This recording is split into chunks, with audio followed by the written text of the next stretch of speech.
There are men in war who become symbols of strength because of their victories, and then there are men who become symbols because of what they endure. Hans Hube was the second kind, a general with only one arm. Commanding armoured divisions across some of the harshest battlefields of the Second World War, he looked like a contradiction. A damaged body directing war machines built to crush everything in their path. Soldiers called him the one-armed Panzer general. He moved with the rigid precision of a man who refused to accept weakness, as if losing an arm in the First World War only sharpened his determination. Where others saw limitation, Hube saw challenge. Where others hesitated, he pushed forward. Strength, to him, was not measured in limbs, it was measured in will. Hans Hube's career began long before mechanized warfare defined the world. In the First World War, he earned medals for courage, and in the chaos of the trenches, he lost his left arm. Most men would have been discharged. Instead, Hube strapped his identity tighter around discipline and effort. After the war, when Germany's military shrank under the Treaty of Versailles, he remained. He studied doctrine. He trained soldiers. He evolved with a new generation of warfare, where tanks and mobility replaced horses and trenches. The rise of armoured warfare opened a future Hube could dominate, not because of physical strength, but because he understood something deeper. Movement wins wars. When Hitler rose to power, Hube stayed within the military structure. He was not a political fanatic, but he understood the new reality. Promotions would go to officers who delivered results. And Hube delivered. During the invasion of Poland, he led units that sliced through enemy defences with ruthless speed. When Germany invaded the West, Hube's skill became unmistakable. He was precise, calm under pressure, and unbreakable in crisis. His soldiers trusted him for the same reason they feared. Failure was not an option. He pushed them through exhaustion, mud, and gunfire because he pushed himself harder. And then came the Eastern Front. Operation Barbarossa, the invasion of the Soviet Union, thrust Hube into the most brutal landscapes of the war. Endless plains, roads that dissolved into mud, winter that killed more effectively than bullets. Hube commanded armoured units that drove deep into Soviet territory, advancing faster than supply lines could follow. His leadership was tactical brilliance layered over brutal circumstances. The pace was relentless. Victories came, but at staggering cost. Behind the front lines, SS murder squads executed civilians and prisoners. Hube operated alongside a system of extermination. Even if he focused on maneuver warfare, he was part of the machine that allowed atrocities to occur. No German general on the Eastern Front was untouched by that stain. 1942 pushed him further. Stalingrad, the battle that swallowed armies. Inside the Soviet city, where broken factories became fortresses and every kilometre became a graveyard, Hube saw the trap forming. He begged for withdrawal. He knew that staying meant annihilation. But Hitler refused, and Paulus obeyed. When the Soviets closed the ring around 6th Army, Hube orchestrated one of the most desperate operations of the war, an attempted breakout. He manoeuvred armour in sub-zero temperatures, through snow, ice, and fire, trying to cut open an escape route. It failed. 6th Army fell. Hube survived. He was pulled out, promoted, praised, rewarded for his conduct. He earned the Knight's Cross with oak leaves and swords, a decoration awarded to very few. But fate was not done with him. In 1944, on the Eastern Front's southern sector, Hube commanded forces that became trapped in a massive encirclement around Tarnopol. Surrounded by Soviet armies, Hube led a daring breakout that allowed tens of thousands of German soldiers to escape encirclement. It was one of the few operational retreats that actually succeeded, proof that he was not just a commander of attack, but of survival. That breakout became known as Hube's Pocket. It should have been a turning point. Instead, it became his final chapter. Shortly afterward, while returning to Germany from a conference with Hitler, Hans Hube boarded an aircraft. Somewhere over Salzburg, the plane crashed. There were no survivors. A man who had survived 2 world wars, Stalingrad, encirclement, and the brutality of the Eastern Front died in a quiet mountainside crash. History remembers his tactical brilliance, his willpower, his steel nerve. History also remembers that he served a regime of destruction. He proved that physical courage and moral courage are not the same. You can be fearless in battle and still be silent in the face of evil. Tonight, We travel back into those moments, to the frozen hell of Stalingrad, to the desperate breakout of Tarnopol, to the life of a general whose missing arm became a symbol of relentless determination, and whose legacy reminds us that strength without conscience is only force. This is the entire history of Hans Hube, the one-armed Panzer general, master of armoured manoeuvre, and a man whose discipline drove him through war and into tragedy. Before we begin, I want to bring this moment back to something simple and human. Where are you listening from? Are you lying in bed with the lights low, letting the world fade away? Or are you somewhere quiet, headphones on, using this story as an escape from your day? And what time is it where you are, late into the night, or early enough that only you and silence are awake? I love imagining that, you there, me here, connected only by a story, travelling across distance and time. And if these long, slow journeys into history help you unwind, focus, or drift towards sleep, consider subscribing. It tells me that deep storytelling, the kind that takes its time, matters to someone. October 24th, 1914. The fields outside Fromelles, France, are churned into a grey soup of mud and blood. 23-year-old Lieutenant Hans Hube crouches in a forward trench, his whistle clenched between his teeth, watching the second hand of his pocket watch tick towards 03:15. In 45 seconds, he will blow that whistle and lead his platoon of the 26th Royal Württemberg Reserve Division over the top into a storm of machine gun fire. He doesn't know it yet, but in less than an hour, he will lose something that should end his military career before it truly begins. The whistle screams. Hube vaults over the parapet, his Luger pistol in his right hand, his left gripping the trench ladder. His boots find purchase in the sucking mud, and he's running, shouting encouragement to the men behind him. The British machine guns open up from positions 200 metres ahead, their distinctive rattle cutting through the morning mist. Hube sees the flashes, sees men falling on either side of him.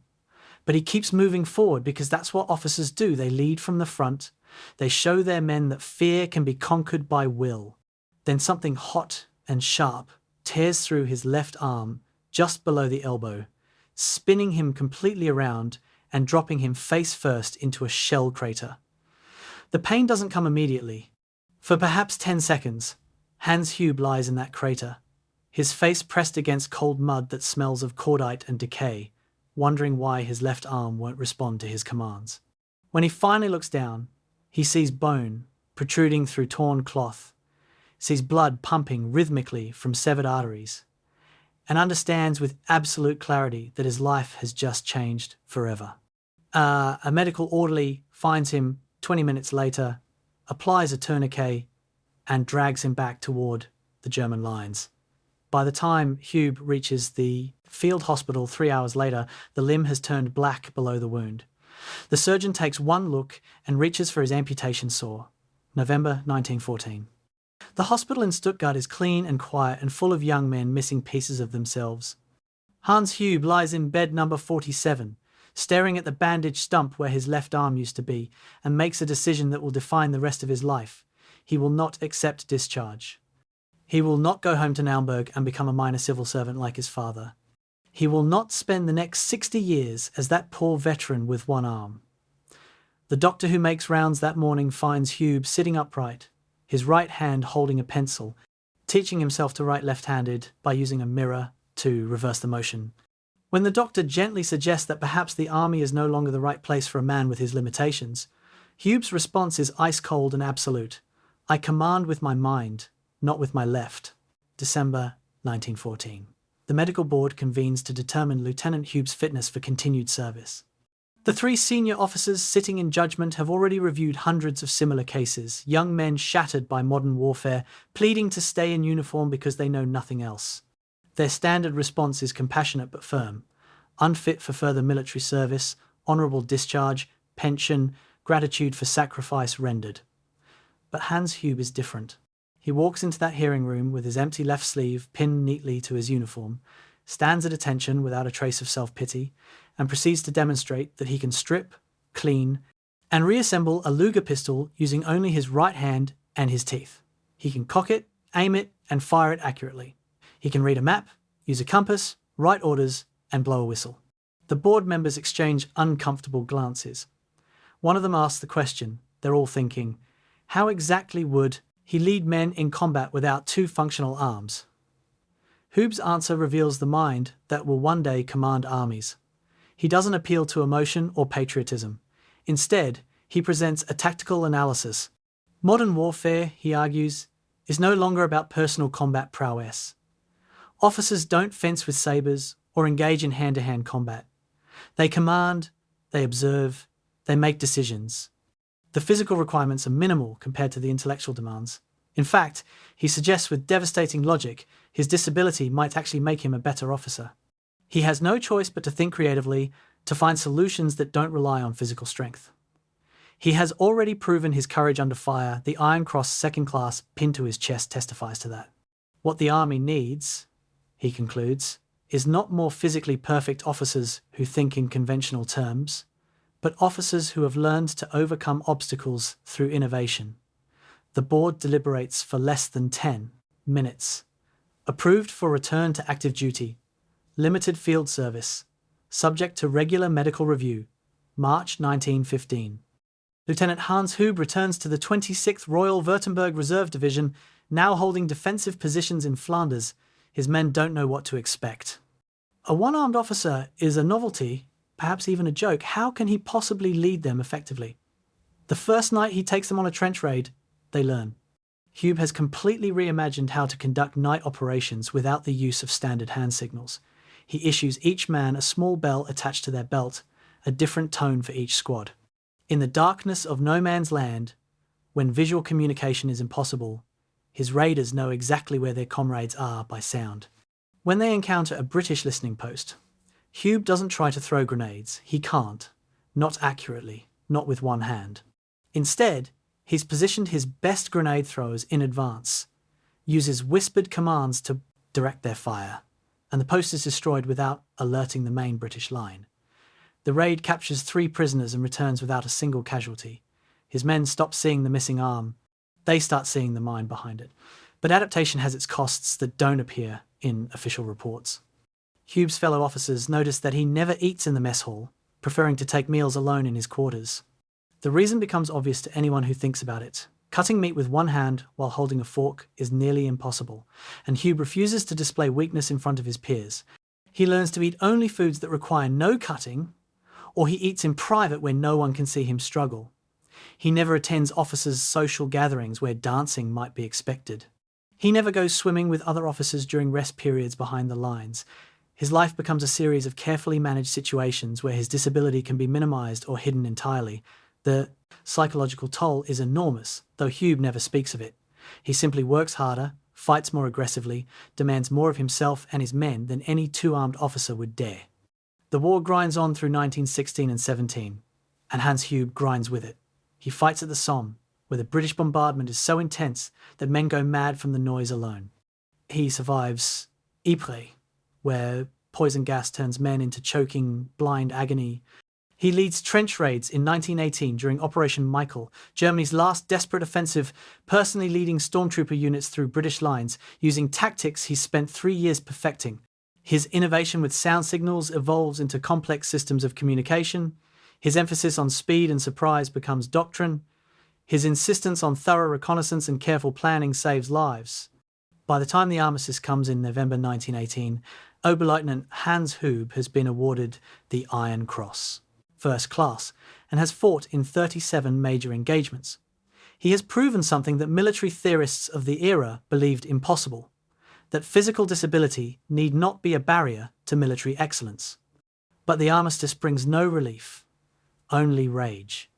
On November 11th, 1918, when word reaches the trenches that Germany has surrendered, Hube's reaction is not gratitude for survival but fury at betrayal. He has spent 4 years fighting, bleeding, adapting, overcoming, and for what? For politicians in Berlin to surrender while the German army still holds enemy territory? He writes in his diary that night, a diary written in his new right-handed script. Each word a small victory over his injury, that this war has taught him 2 lessons.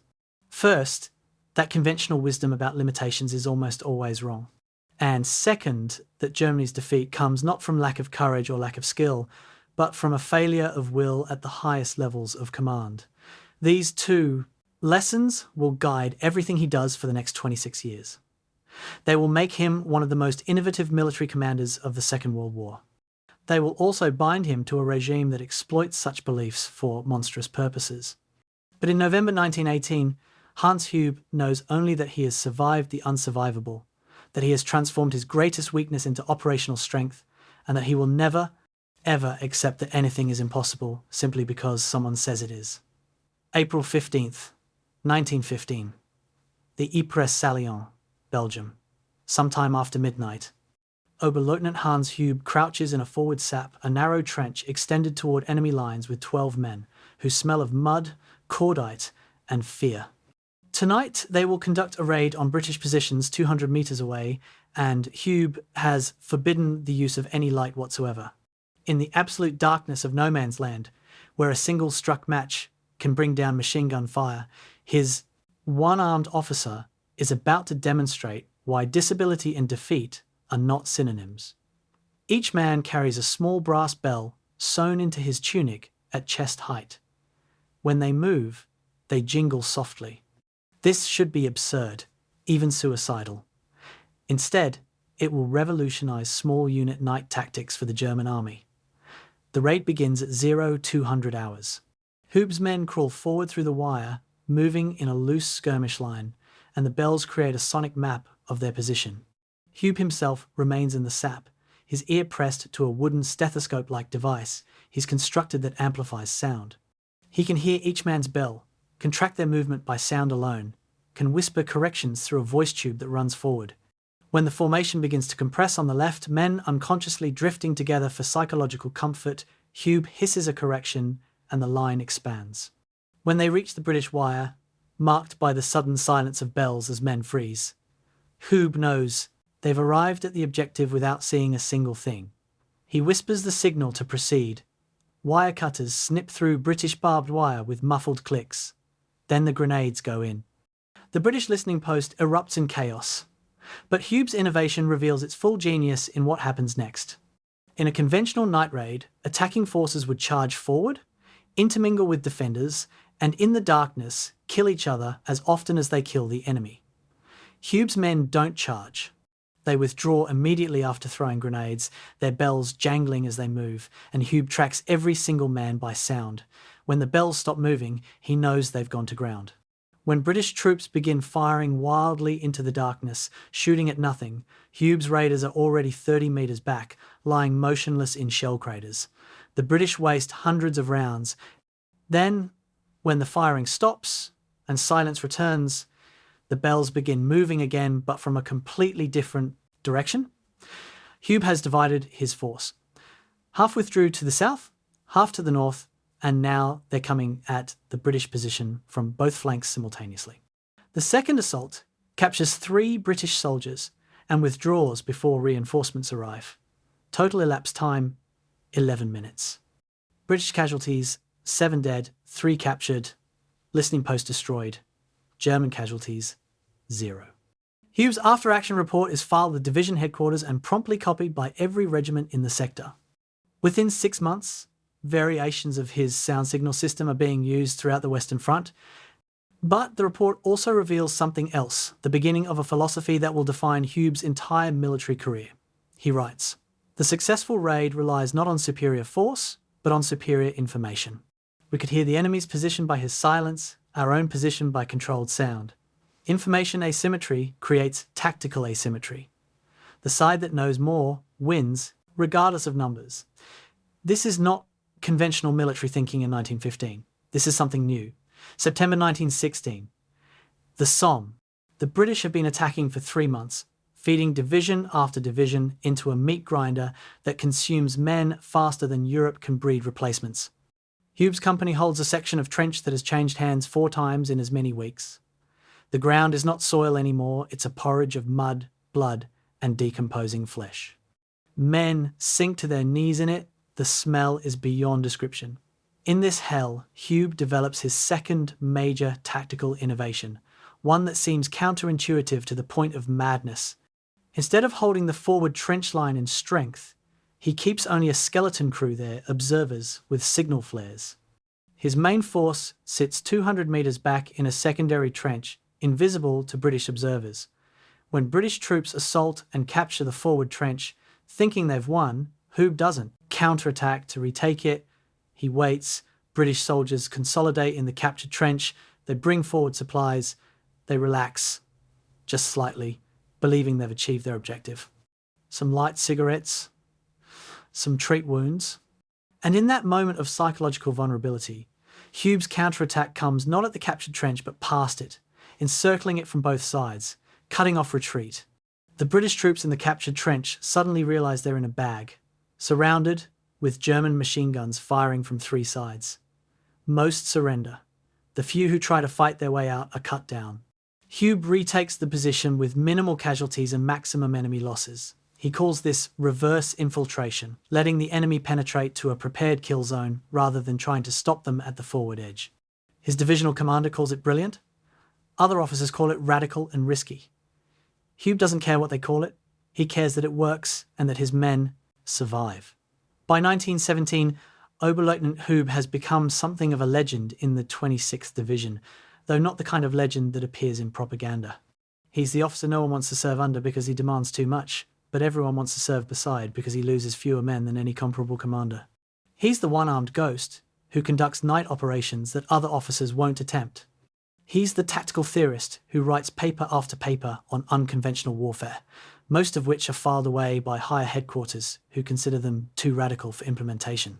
But some officers are paying attention. Hauptmann Erwin Rommel, serving in the Alpenkorps, reads one of Hube's papers on infiltration tactics and incorporates the ideas into his own mountain warfare doctrine. Major Heinz Guderian, serving in staff positions, files away Hube's thoughts on manoeuvre warfare for future reference. March 1918. Operation Michael, Germany's last offensive of the war. The stormtrooper tactics that Hube has been practicing in miniature for 3 years are now being implemented at army scale. Specialised assault units equipped with light machine guns, grenades and flamethrowers infiltrate enemy lines, bypassing strong points, penetrating deep into the rear, sowing chaos. Hube is given command of a stormtrooper detachment, 50 men, the best soldiers in the division, tasked with leading the assault. And here his disability becomes, impossibly, an asset. Hube cannot throw stick grenades effectively with one hand. So he's modified them. He's had the division armourer create grenades with extended wooden handles and a simple trigger mechanism. He braces the handle against his hip, pulls the trigger cord with his right hand and hurls them with a sideways motion that's actually more accurate than the conventional overhead throw. His men watch their one-armed commander throwing grenades like a machine and realise that every excuse they've ever made for their own limitations is exposed as hollow. The stormtrooper assault penetrates 15 kilometres into British lines in 48 hours. Hube's detachment captures 2 British artillery batteries intact, destroys a supply depot, and returns with intelligence documents that reveal British defensive plans for the entire sector.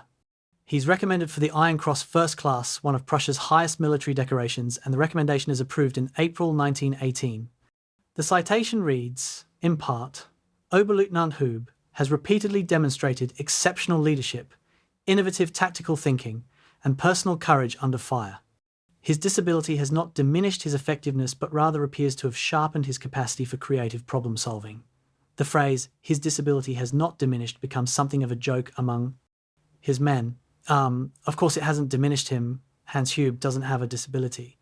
He has a different way of operating, and that difference has become a weapon. But beneath the tactical successes and the decorations and the grudging respect of his peers, something darker is crystallising in Hans Hube's worldview. He spent 4 years watching conventional officers make conventional decisions that get men killed.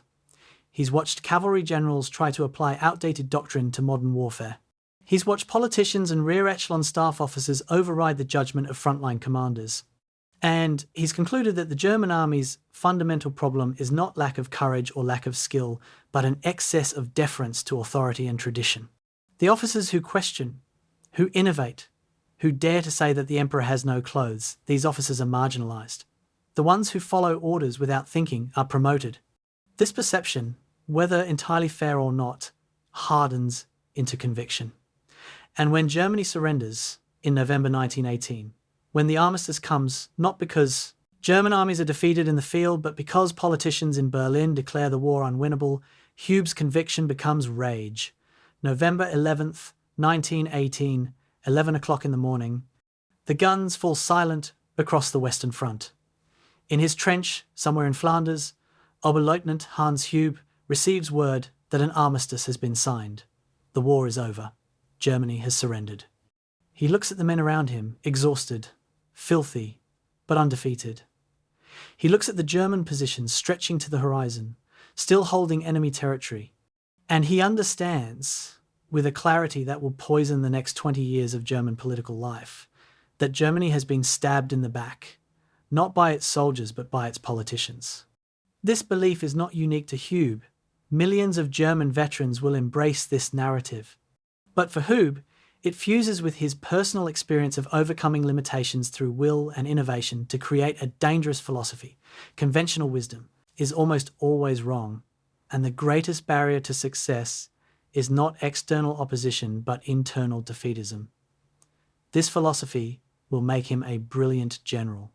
It will also make him susceptible to the greatest lie of the 20th century, that Germany's problems can be solved through willpower and decisive action, regardless of moral constraints.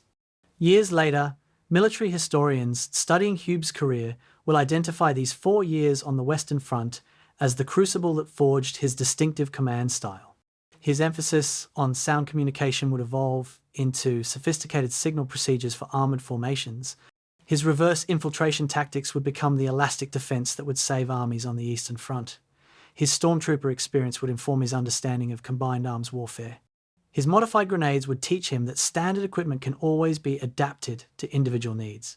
And his rage at Germany's surrender would bind him to a regime that promised never to surrender again, regardless of the cost. But in November 1918, none of this is clear. There is only a one-armed lieutenant, 28 years old, standing in a muddy trench, watching his war end, and refusing to accept that anything is truly over. January 7th, 1919. The city of Naumburg, Prussia, draped in winter, cold, and the grey pile of defeat. Hans Hube sits in a second-floor office of the Regional Military Administration building.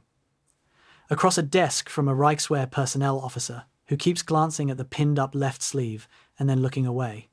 On the desk between them lies Hube's application to remain in Germany's post-war army, and the officer's responsibility is to explain as gently as possible why this application will be denied. The Treaty of Versailles has limited Germany to 100,000 soldiers, 100,000 from an army that numbered 4 million. Only the best, the healthiest, the most capable will be retained.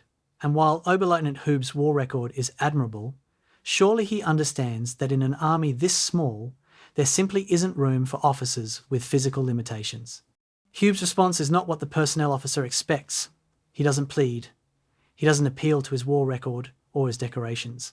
Instead, he pulls out a file containing every tactical innovation he developed during the war: the sound signal system, the reverse infiltration doctrine, the stormtrooper modifications, 14 separate papers on unconventional warfare. He slides this file across the desk and makes a simple argument. Germany is forbidden to have a large army, therefore Germany must have a smart army. Every soldier must be worth 5 enemy soldiers. Every officer must be a tactical theorist, not just a unit commander. His disability, he argues, is actually valuable because it forces him to think differently, to question assumptions, to find solutions that conventional officers would never consider. The Treaty of Versailles has made all of Germany disabled, limited, forced to do more with less. Who better to help build this new army than an officer who has spent 4 years learning to overcome limitations? The personnel officer is unmoved by the argument but impressed by the audacity. He forwards Hube's application with a notation: recommend rejection per medical standards, but request senior review. Applicants' tactical contributions may have training value. The application works its way up the chain of command until it reaches the desk of General Major Hans von Sicht, the brilliant and ruthless architect of the new Reichswehr. Von Sicht has a vision for Germany's truncated military, an army of leaders, where every private is trained to be a sergeant, every sergeant trained to be an officer, every officer trained to be a general. quality over quantity, innovation over tradition. He reads Hube's tactical papers in one sitting, then writes a single sentence at the bottom of the application. Approve. This is exactly the kind of officer we need. The personnel officer in Naumburg receives the approved application with bureaucratic shock. But orders are orders. Oberleutnant Hans Hube is officially retained in the Reichswehr, assigned to the 1st Infantry Regiment in Munich. 1920 to 1923 blur together in a haze of training, studying, and the political chaos that nearly tears Germany apart.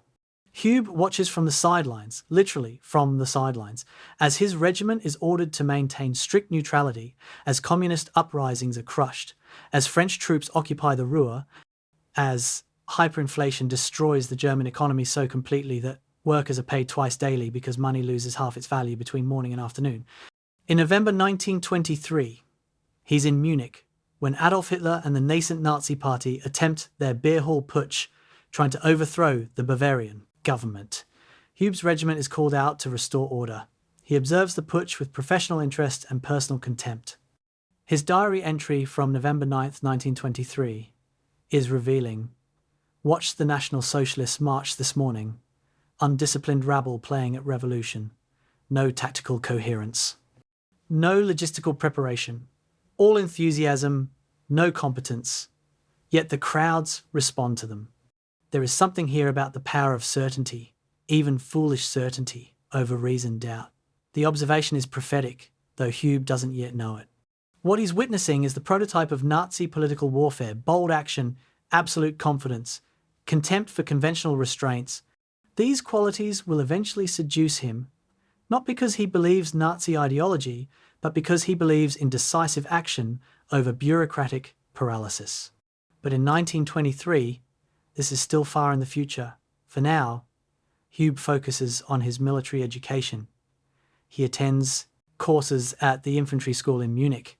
He reads everything he can find about the new technologies emerging from the Great War: tanks, aircraft, motorized transport, radio communication, and he begins to develop a thesis that will define his understanding of future warfare, that mechanical systems can extend human capabilities just as prosthetic limbs extend the capabilities of amputees.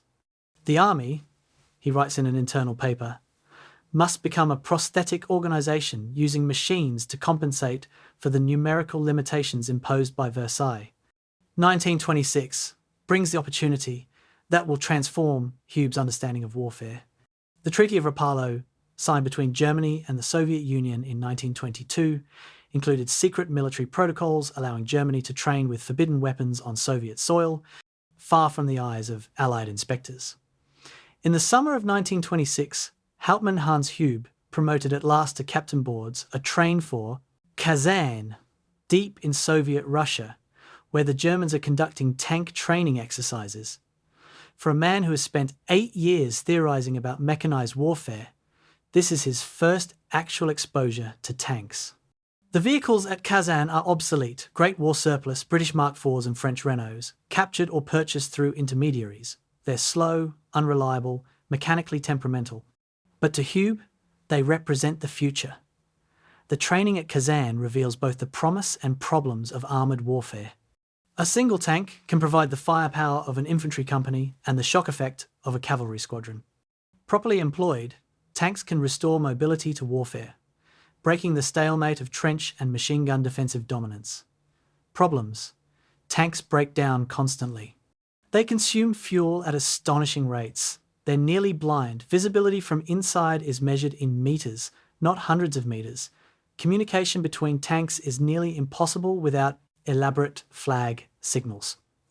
Crews suffer from heat exhaustion in summer, frostbite in winter, carbon monoxide poisoning year-round. After 3 months at Kazan, Hube returns to Germany with 2 convictions.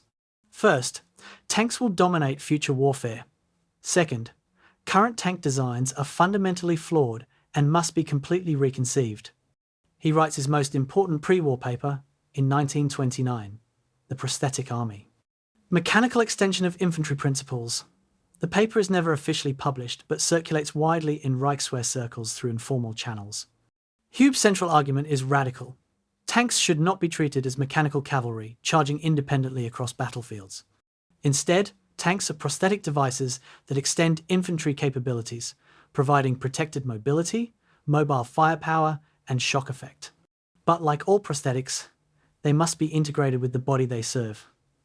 Tank units without infantry support are as useless as a prosthetic arm without a human operator.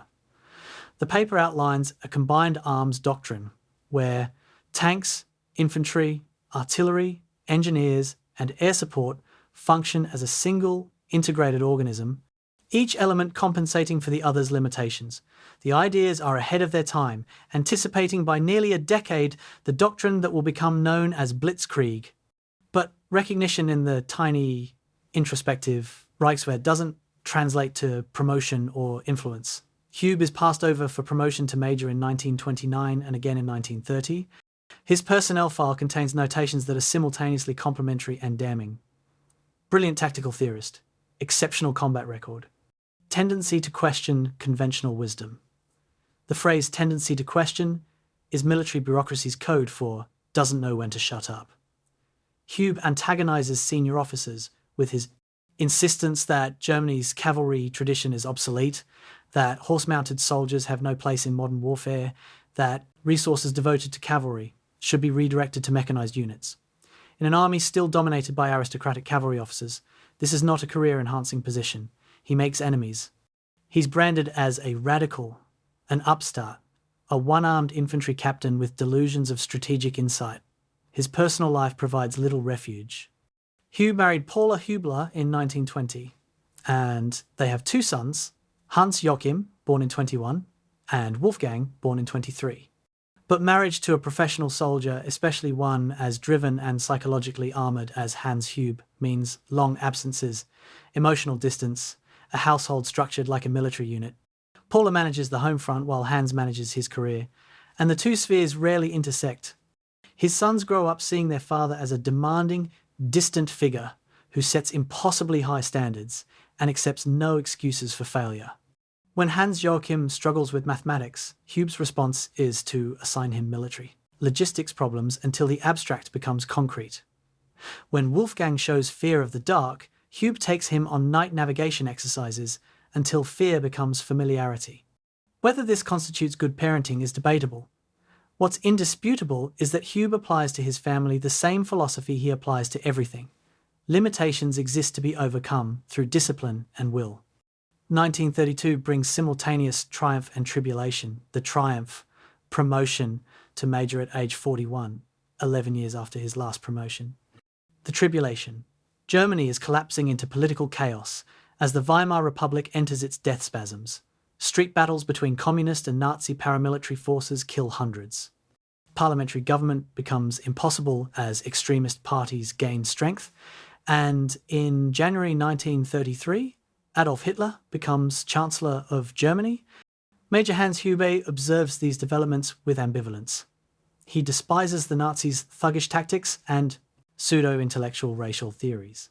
But he also despises the Weimar Republic's weakness, its endless compromises, its inability to restore Germany to what he considers proper strength. When the Nazis begin rebuilding the German military in defiance of Versailles, Hube doesn't ask whether this is legal or moral, he asks only whether it's effective. The answer in those early years appears to be yes. And for a professional soldier whose entire adult life has been shaped by the humiliation of defeat and limitation, effectiveness matters more than anything else. September 3rd, 1935. The Ohrdruf training area in Thuringia, where the trees still bear scars from artillery practice and the ground is churned into permanent moonscape.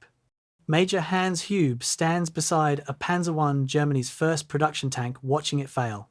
The vehicle is supposed to be demonstrating high-speed maneuver as part of the Wehrmacht's first large-scale armoured exercise. Instead, it's sitting motionless, engine smoking, while a crew of mechanics swarms over it with tools and curses. This is the fourth breakdown Hube has witnessed this morning.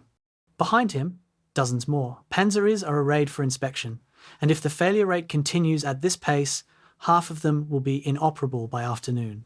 Hube pulls out his notebook and begins writing a report that will earn him both respect and enmity in equal measure.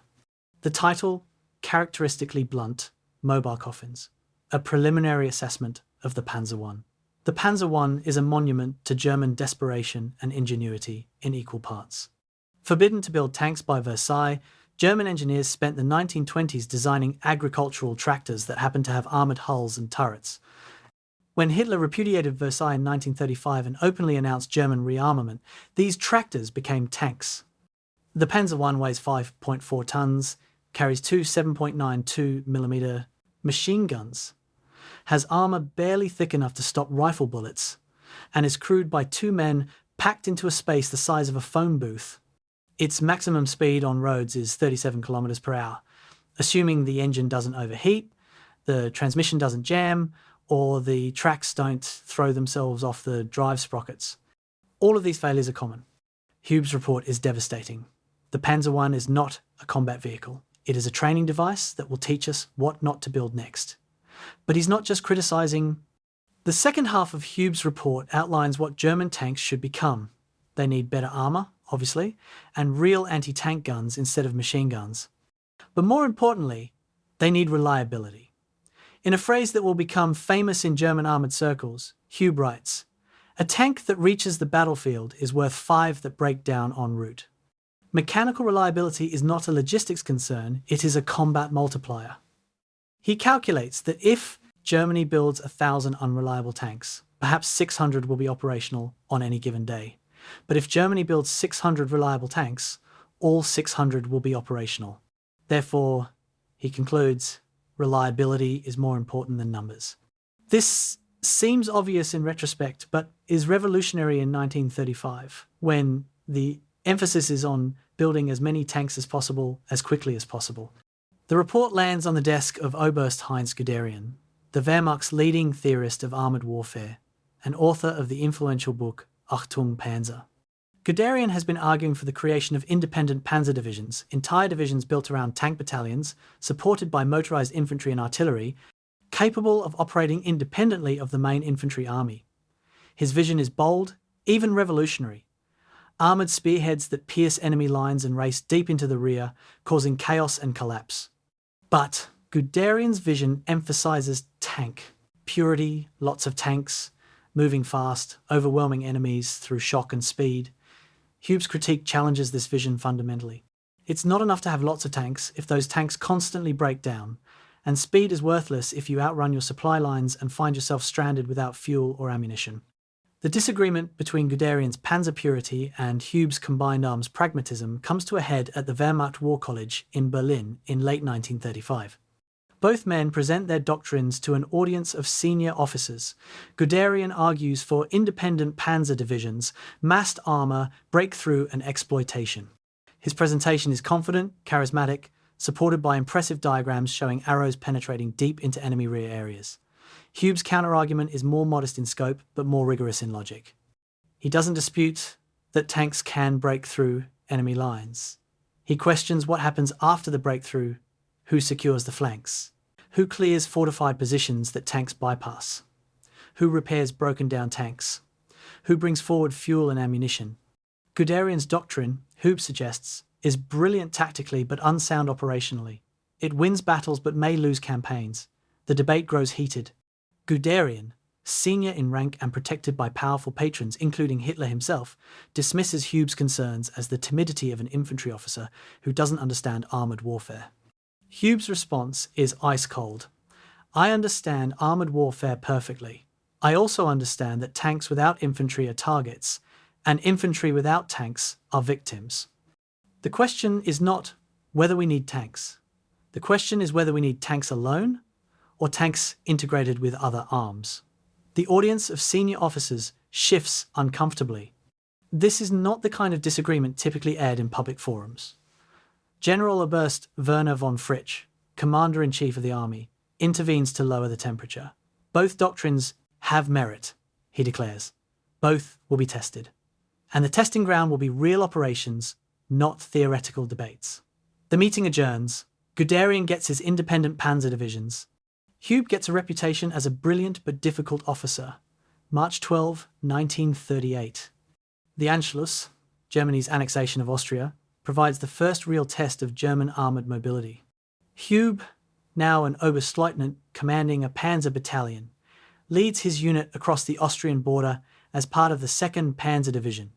The operation is supposed to be a triumphant demonstration of German military might, a parade of modern armour rolling into Vienna to the cheers of ecstatic crowds. Instead, it becomes a farce of mechanical failure. Hube's battalion starts with 48 operational tanks. By the time they reach Vienna, only 34 are still mobile. 14 have broken down with engine failures, transmission problems, thrown tracks, and overheated radiators. The road from the border to Vienna is littered with disabled panzers. Hube's after-action report is scathing. If this had been an opposed operation, we would have been destroyed by our own mechanical unreliability before the enemy fired a shot. But the report also contains a solution, one that Hube has been developing since his observations at Kazan. He proposes mandatory maintenance halts every 30 kilometers during road marches. Crews would stop, check oil levels, inspect tracks and suspension, allow engines to cool, make minor adjustments before problems become catastrophic failures. Guderian and other Panzer enthusiasts consider this overcautious, a drag on operational tempo. Hube's response is pure mathematics. If we march straight through and 30% of tanks break down, we lose 30% of combat power. If we halt every 30 kilometers for 30 minutes, we lose 3 hours of march time but arrive with 100% combat power. Which is more valuable, speed or strength? The debate continues through 1938. Unresolved by doctrine but increasingly decided by practical experience. Battalion commanders who follow Hube's maintenance halt procedure consistently arrive at objectives with higher operational rates than those who don't. September 1938. The Sudetenland crisis. Germany demands the German-speaking border regions of Czechoslovakia. Britain and France capitulate at Munich, allowing Hitler to seize the territory without firing a shot. Hube's battalion participates in the occupation, and this time the maintenance halt procedure is implemented from the start. The results are dramatic. The battalion moves 140 kilometers in 2 days with 0 mechanical failures requiring recovery vehicles. Every tank arrives operational. Hube's procedure is vindicated, quietly incorporated into standard operating procedures without fanfare or formal acknowledgement. This is how doctrine evolves in military. Organizations' successful innovations are adopted and normalized, while their origins are forgotten. Hube doesn't care about credit. He cares about what works. But these peacetime maneuvers, however valuable for training, cannot answer the fundamental questions about armored warfare. Can tanks truly break through prepared defenses? Can they operate effectively against enemy armor? Can the logistics train keep pace with advancing panzer divisions? These questions require the test of actual combat, and in August 1939, that test is coming. Adolf Hitler has decided to invade Poland.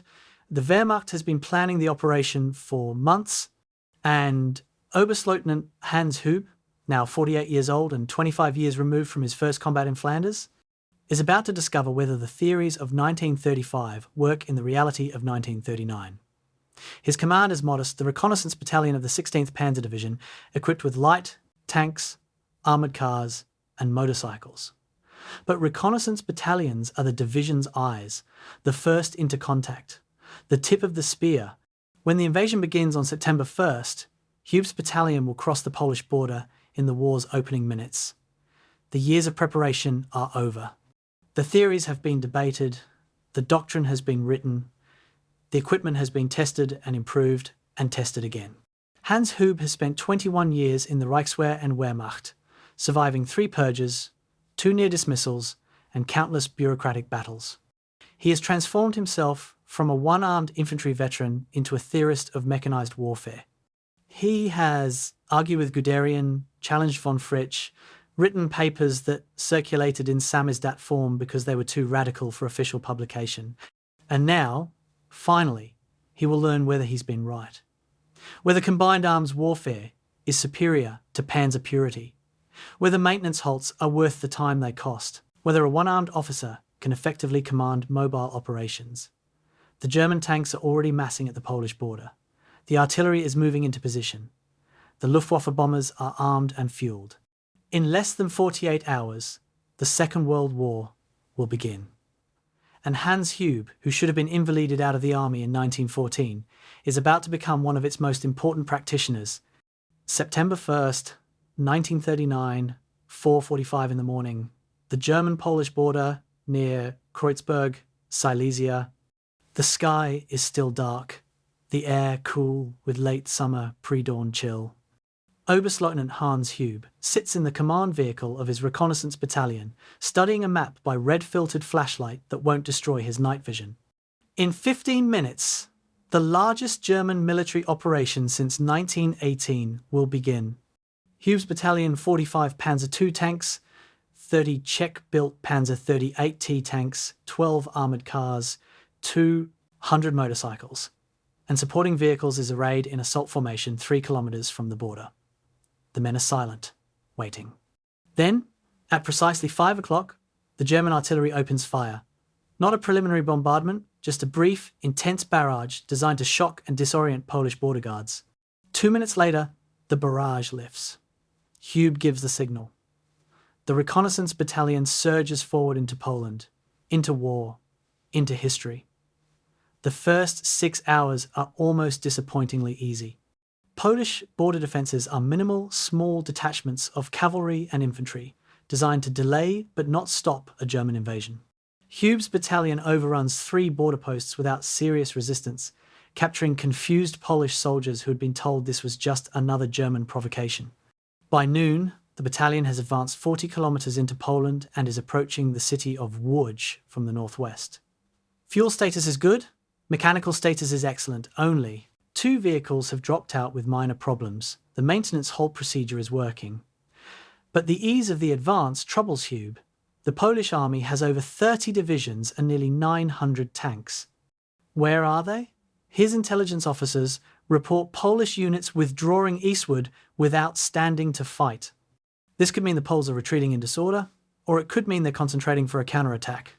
September 8th, near Łódź, Hube gets his answer. His lead elements encounter Polish armour for the first time, a company of 7 TP light tanks, Polish-designed vehicles that are actually superior to the German Panzer I and II in both armour and armament. The 7 TP mounts a 37mm gun that can penetrate German tank armour at combat ranges. German Panzer IIs carry only 20mm autocannons that struggle to penetrate Polish armour. The first exchange of fire is a shock. A Polish 7 TP destroys 2 Panzer IIs with 4 shots. Hube's battalion is in danger of being stopped cold by a force 1/4 its size. But this is where his years of combined arms training pay off. Instead of continuing the tank versus tank duel, Hube immediately calls forward his anti-tank platoon towed 37mm pack guns. While his tanks suppress the Polish position with high explosive fire, the anti-tank guns maneuver to flanking positions and engage the Polish armour from the side. Within 20 minutes, all 4 Polish 7 TPs are destroyed. German casualties, 2 Panzer IIs destroyed, 1 damaged, 5 men killed, 3 wounded. Polish casualties, 4 tanks destroyed, estimated 16 men killed. The engagement is small, barely worth a footnote in the larger campaign, but it reveals something crucial about mechanized warfare that pure panzer theorists like Guderian don't fully appreciate. Tank versus tank combat is not determined by which side has better tanks, but by which side can bring superior combined arms coordination to bear. The Polish 7 TP is technically superior to the Panzer II, but Polish doctrine doesn't integrate armour with anti-tank guns and artillery. German doctrine does. This coordination, Hube understands, is the real advantage Germany possesses. Not better equipment, not more tanks, but better integration of different weapon systems. He files this observation in his after-action report, knowing it will be ignored by officers who prefer to believe that German success comes from German superiority rather than Polish unpreparedness. September 14th, the Bzura River counter-offensive, Poland's largest and most desperate attempt to halt the German advance. Polish forces that had been withdrawing eastward suddenly reverse direction and strike at the flank of the German 8th Army, trying to break through to Warsaw and reorganise defences. The attack nearly succeeds. Polish infantry and cavalry divisions crash into German positions with desperate fury, and for 48 hours the outcome is in doubt. Hube's reconnaissance battalion, operating 30 kilometers ahead of the main German advance, suddenly finds itself behind Polish lines, cut off from friendly forces. Standard doctrine would call for withdrawal and consolidation. Hube does the opposite. He realizes that his battalion, though isolated, sits astride the main Polish supply route.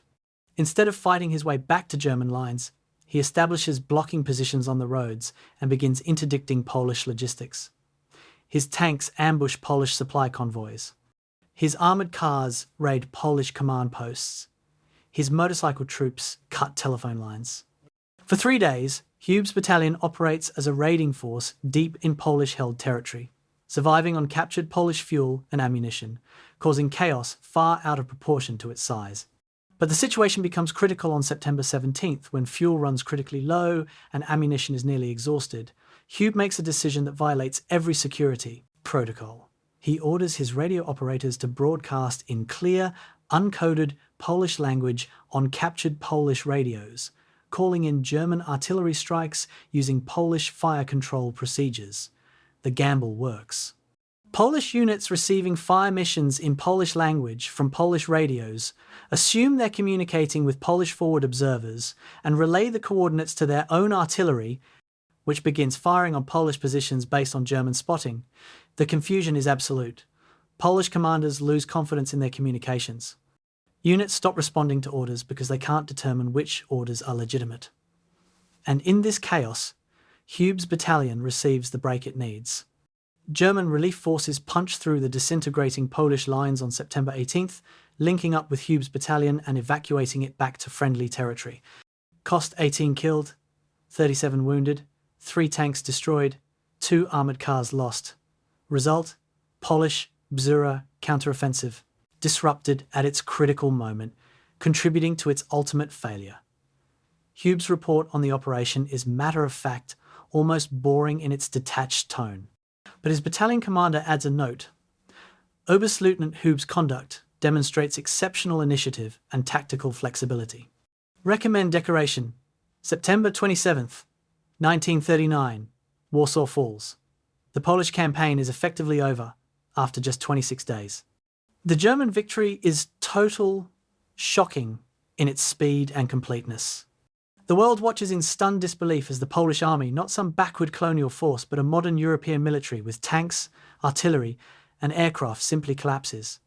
Military analysts scramble to understand what happened. The term blitzkrieg begins appearing in newspaper reports, though the Germans themselves don't use the word. What happened, Hube understands, is not a revolution in warfare, but an evolution. The Germans applied the stormtrooper infiltration tactics of 1918 to mechanized warfare of 1939. Bypass strongpoints, penetrate deep, collapse the enemy's command and logistics before he can react. It's not magic. It's just speed, concentration, and combined arms coordination executed by an army that trained obsessively for exactly this kind of operation against an army that didn't. But Hube's after-action report, filed in late September, contains warnings that no one wants to hear. His reconnaissance battalion advanced 450 kilometers in 26 days, an average of 17 kilometers per day. But the battalion consumed fuel at a rate of 180 liters per vehicle per day, triple the peacetime estimate. Ammunition expenditure was similarly higher than predicted. Most critically, mechanical reliability was catastrophic by the campaign's end. Of the 75 armoured vehicles that crossed the Polish border on September 1st, only 47 were still operational on September 27th. 28 had broken down and required major repairs or replacement. This represents a 60% operational readiness rate, which Hube calculates is unsustainable in a longer campaign. He writes, "We defeated Poland in 4 weeks. Against a better prepared enemy, this level of mechanical attrition would be catastrophic. We must address logistics and maintenance as combat problems, not support problems." The report is filed with the 16th Panzer Division headquarters, copied to higher commands, and promptly ignored. Why worry about logistics when we just conquered Poland in less than a month? Why obsess over mechanical reliability when the campaign was a stunning success? Hube's warnings are dismissed as the excessive caution of an officer who doesn't understand that modern warfare has changed, that speed and audacity can overcome traditional limitations. This dismissal will haunt the German army repeatedly over the next 5 years. But in October 1939, with Poland conquered and German prestige soaring, no one wants to hear about problems. They want to celebrate success. And Hans Hube, ever the realist, watches the celebrations with growing unease. He knows something the celebrants don't. Poland was not a first-rate military power. Poland's army was large but poorly equipped, poorly trained, poorly led. The real test is still coming. The real test is in the West, where France and Britain wait with armies that dwarf Poland's in size, equipment, and training. Winter comes to occupied Poland, and with it comes time for the Wehrmacht to absorb the lessons of the campaign. Hube is promoted to Oberst full colonel in November 1939 and given command of the 16th Panzer Division's entire tank regiment.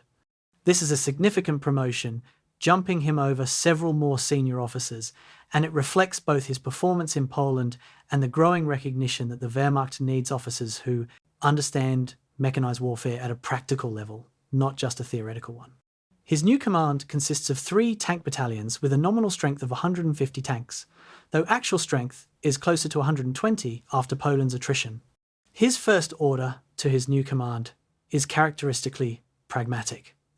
Every battalion will spend January through March conducting nothing but maintenance training. Not gunnery, not tactics, not exciting combat exercises, just maintenance.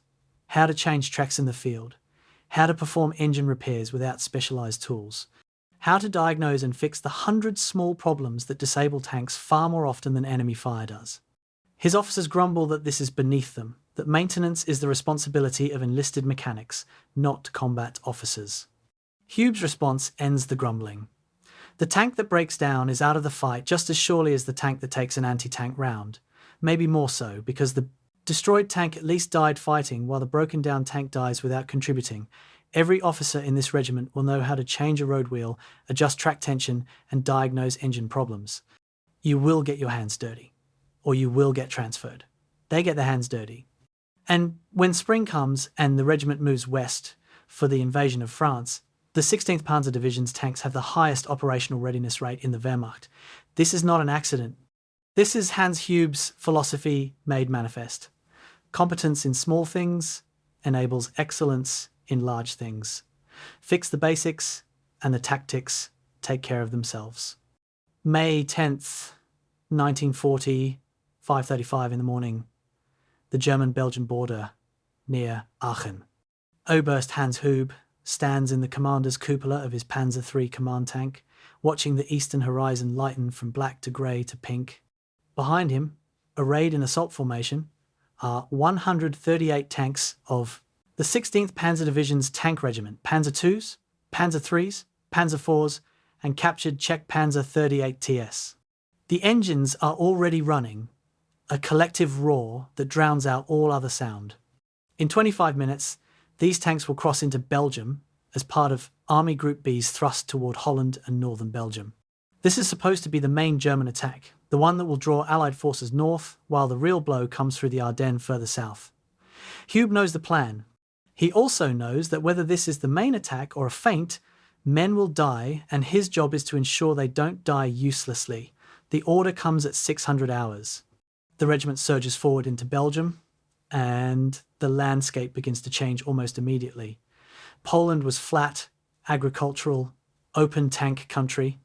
Belgium is industrial, urbanized, crisscrossed with canals and rivers and towns that offer perfect defensive positions.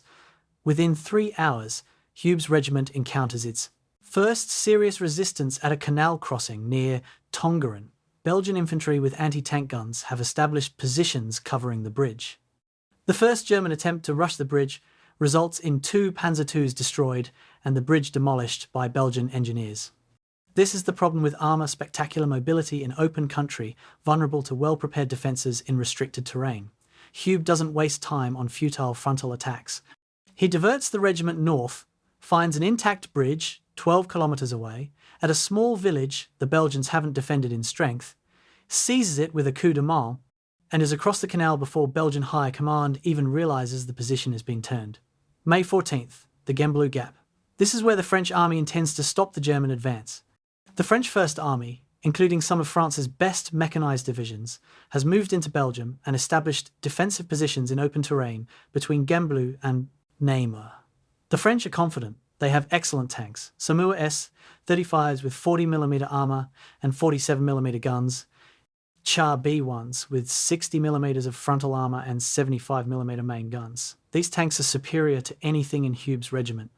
The Panzer III's 50mm gun can penetrate French tank armour at close range, but the Panzer III's 30mm armour can't stop French 47mm rounds at any range. On paper, the French should win any tank engagement decisively. The battle begins badly for the Germans. Hube's lead battalion encounters French Saumur tanks at range of 800 metres and immediately loses 5 Panzer IIIs to accurate French gunnery. German 50mm rounds bounce off French armour like pebbles off steel plate. Hube's battalion commander radios for permission to withdraw and regroup. Hube's response is immediate. Negative. All units execute Plan Delta immediately. Plan Delta is Hube's pre-arranged doctrine for dealing with superior enemy armour, practiced endlessly during winter training but never used in combat until now. Tank companies cease frontal attacks and begin flanking manoeuvres using terrain for cover, trying to get side or rear shots on French tanks where armour is thinner. Meanwhile, Hube calls forward his anti-tank guns, not the small 37mm pack guns, but the 88mm flak guns, anti-aircraft weapons being used in the anti-tank role. The 88 is a revelation. Its high-velocity round penetrates French tank armour at ranges where French tanks can't effectively return fire. Positioned in concealed locations with overlapping fields of fire, the 88s begin methodically destroying French armour. But even more effective than the guns themselves is the tactical integration Hube has developed. The Panzers don't try to kill French tanks, they try to fix them in place, drawing their attention while the 88s do the killing. French tank commanders, focused on the German tanks, they can see, don't notice the anti-tank guns until it's too late. Within 2 hours, 16 French tanks are burning, and the survivors are withdrawing. German losses, 11 Panzers destroyed, 7 more damaged but recoverable. It's hardly a lopsided victory, but in tactical terms it's decisive. The Germans hold the field, the French withdraw. And Hube has validated his core doctrine. Combined arms coordination beats equipment superiority. But the battle also reveals something disturbing. French tanks are not just superior, they're vastly superior. The Charbonne bis, which Hube encounters later that same day, is nearly invulnerable frontally. Its 60mm of frontal armour can't be penetrated by 50mm guns at standard combat ranges. Even the 88 struggles against it. Only by concentrating fire from multiple 88s simultaneously can the Germans crack the Charbonne's armour. And yet, despite this equipment superiority, the French are losing. They're losing because their tanks operate in small packets, without effective communication, without coordinated infantry support, without clear tactical objectives. They fight bravely, but blindly, like medieval knights charging machine gun positions. Hube's after-action report notes, "We are not winning because we have better tanks. We are winning because we use our inferior tanks better. This will not work against an enemy who has both better equipment and better doctrine." May 21st, near Arras. The campaign in France has been proceeding with shocking speed. German panzer divisions have raced through the Ardennes, crossed the Meuse River, and are now driving toward the English Channel, threatening to encircle the entire British Expeditionary Force and French First Army. But at Arras, the British launch a counterattack with their Matilda infantry tanks, heavy, slow, but massively armoured. The Matilda II has 78mm of frontal armour. German 37mm anti-tank guns can't scratch it. 50mm guns struggle to penetrate even at point-blank range.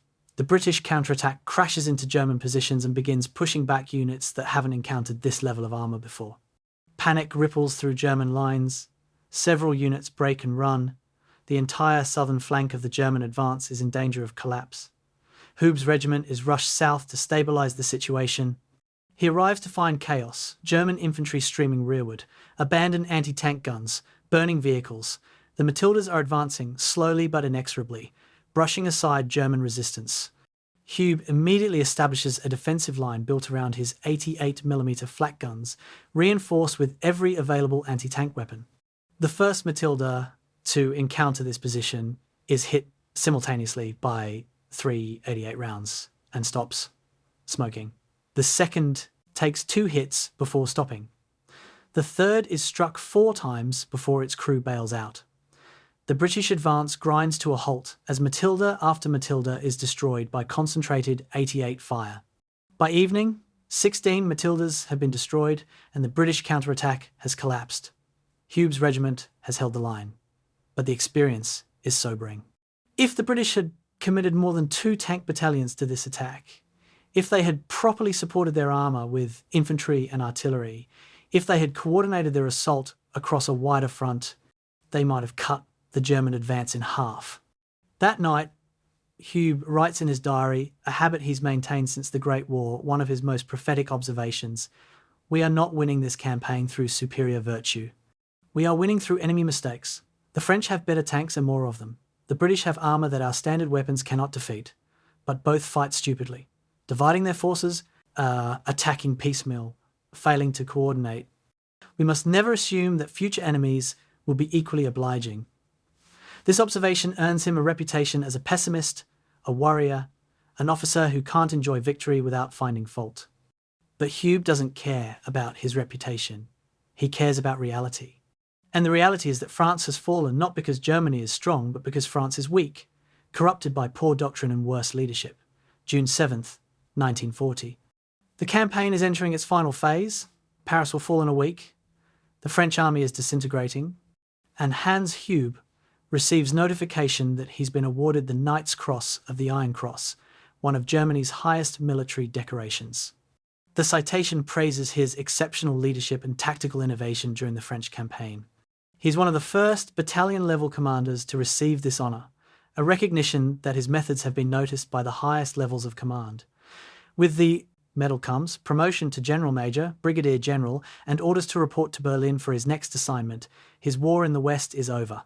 He spent 38 days in combat, advanced 750 kilometres from the Belgian border to central France, fought engagements against Belgian, French and British forces, validated his combined arms doctrine, and emerged with his reputation significantly enhanced. But even in the moment of victory, Hube understands that the easy part is over. France was the culmination of everything the Wehrmacht had trained for a short, decisive campaign of movement against a predictable, rigid enemy. The next campaign will be different. Adolf Hitler has already indicated that the next target is the Soviet Union, a country with vast spaces, huge armies, extreme climate, and tanks that German intelligence knows almost nothing about.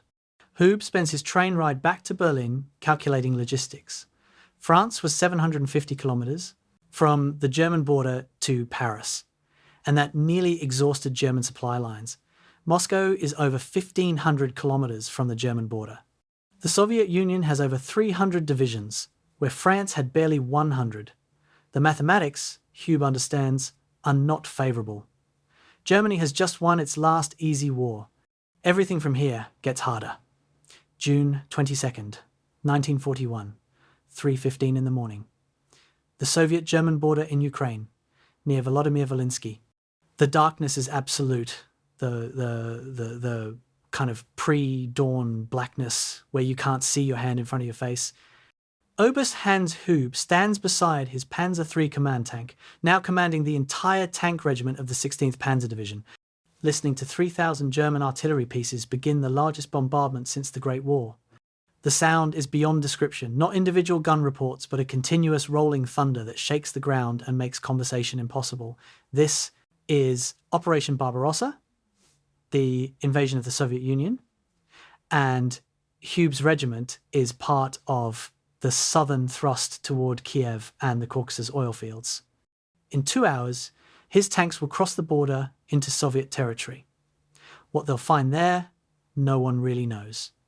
Soviet military capability is a mystery wrapped in propaganda and clouded by German racial prejudice that insists the Slavic peoples are inferior and incapable of effective military organisation. The first day shatters German assumptions. Hube's regiment advances 70 kilometers into Soviet territory against minimal resistance, capturing thousands of shocked Soviet soldiers who weren't expecting war despite the massive German buildup on their border. Towns fall without a fight. Bridge after bridge is captured intact. By evening of June 22nd, it seems like Poland all over again. Rapid German advance, collapsing enemy resistance, victory in sight. But on June 23rd, everything changes. Hube's lead battalion, advancing toward Dubno, encounters Soviet tanks, not the Light 26 tanks German intelligence predicted, but something entirely different. The first German Panzer to spot them radios back a report that initially seems like a mistake. Enemy heavy tanks' armour appears impenetrable to standard anti-tank weapons. The report is not a mistake. July 8th, 1941, the Battle of Dubno, the largest tank battle in history to this point. 800 German tanks against 2,500 Soviet tanks. Hube's regiment is in the thick of it, and within the first hour he understands that German intelligence has catastrophically underestimated Soviet armour. The 34 medium tank that his crews are encountering is superior to anything in the German arsenal. 26.5 tons, 45 millimeters of sloped armour, that gives effective protection equivalent to 75 millimeters, a 76 millimeter gun that can penetrate any German tank at standard combat ranges. German 50 millimeter guns bounce off 34 armour like toys. The Panzer III, Germany's primary medium tank, is outclassed in every category. But even worse than the 34 is the KV-1 heavy tank, 47 tons, 90 millimeters of armour, virtually invulnerable to German tank guns. The first KV-1 that Hube's regiment encounters stops an entire battalion cold. German tank rounds strike it repeatedly without effect. The KV-1 systematically destroys 7 Panzer IIIs, 2 Panzer IVs, and 3 anti-tank guns before mechanical problems force it to withdraw. It's not defeated, just temporarily disabled. Hube radios division headquarters. Enemy possesses armour superior to our own. Current tactics ineffective. Request immediate deployment of 88mm guns. The 88s arrive within hours, rushed forward from air defence positions, and suddenly German forces have a weapon that can kill Soviet heavy tanks. But the 88 is an anti-aircraft gun pressed into anti-tank service. Heavy and unwieldy, requiring a towed position to be effective. It's a defensive weapon, not an offensive one. For an army built around offensive operations, this is a critical limitation. Hube adapts immediately, issuing new tactical directives to his regiment. Do not engage 34 or KV tanks frontally unless absolutely necessary. Target tracks and disable mobility, then bypass and leave for 88 guns to destroy. Our mission is to advance, not to win tank duels. This doctrine is psychologically difficult for German tank commanders accustomed to being the best equipped force on the battlefield. Now they're being told to run away from enemy tanks to avoid combat with Soviet armour. But it works. German tanks begin functioning more like reconnaissance elements, finding Soviet armoured formations and fixing them in place while 88 guns and dive bombers do the actual killing. It's effective, but it's also an admission that German armour is no longer tactically supreme. Equipment superiority has shifted to the Soviets. Only superior training, coordination, and operational doctrine keeps the Germans winning. September 19th, 41. The Battle of Kiev, the greatest encirclement in military history. 4 Soviet armies, totaling 665,000 men, are trapped in a massive pocket west of Kiev by converging German Panzer spearheads. Hube's regiment has been fighting continuously since June, advancing over 1,000 kilometers into Soviet territory, and by now barely resembles its June strength. Of the 150 tanks that crossed the Soviet border in June, only 68 are still operational in September. The rest have been destroyed, broken down, or simply worn out by 3 months of continuous combat. But those 68 tanks are veteran crews in veteran machines, and they execute the encirclement operation with brutal efficiency. The Kiev pocket closes. Soviet forces, cut off from supplies and reinforcements, begin surrendering in huge numbers. It's the greatest German victory of the war tactically. Strategically, it's the beginning of disaster. Hube's war diary entry from September 20th reveals the strategic problem that will eventually destroy the German army in Russia. We have captured 600,000 Soviet soldiers. This should be decisive. Yet intelligence reports indicate the Soviets are fielding replacement armies at least equal to what we've destroyed. The mathematics are wrong. We inflict losses that should be catastrophic, yet the enemy remains capable of offensive operations. Where do they come from? How many divisions does the Soviet Union possess? If we don't know that, we cannot calculate when this war will end. This observation, written by a regimental commander in a field notebook, captures the central German delusion about Operation Barbarossa. Hitler and the High Command assumed the Soviet Union would collapse after losing its frontier armies, just as France collapsed after losing its best divisions in June 1940. Instead, the Soviets simply generate new armies from their vast population and industrial base. The German army is fighting an enemy that can replace losses faster than Germany can inflict them. October through December 1941 is a descent into hell. Hube's regiment fights at Kharkov, at Rostov, in a continuous series of meeting engagements and hasty defences as the German advance finally slows and stops from exhaustion and overextended supply lines. The weather turns cold in October, freezing in November, catastrophic in December. Temperatures drop to minus 35 degrees Celsius. Tank engines won't start. Oil thickens to tar. Rubber gaskets crack and shatter. Machine guns freeze and won't fire. Men get frostbite performing basic maintenance tasks. And the Red Army, somehow, keeps fighting. Soviet soldiers in winter uniforms, equipped with weapons designed to function in extreme cold, counterattack again and again. The German army, dressed in summer uniforms because Hitler and the High Command assumed the campaign would end before winter, begins to suffer casualties from cold as much as from combat. December 5th, 1941, the Soviet winter counteroffensive begins across the entire front. Fresh Siberian divisions, equipped with 34s and KV tanks and winter clothing, crash into exhausted German positions and push them back.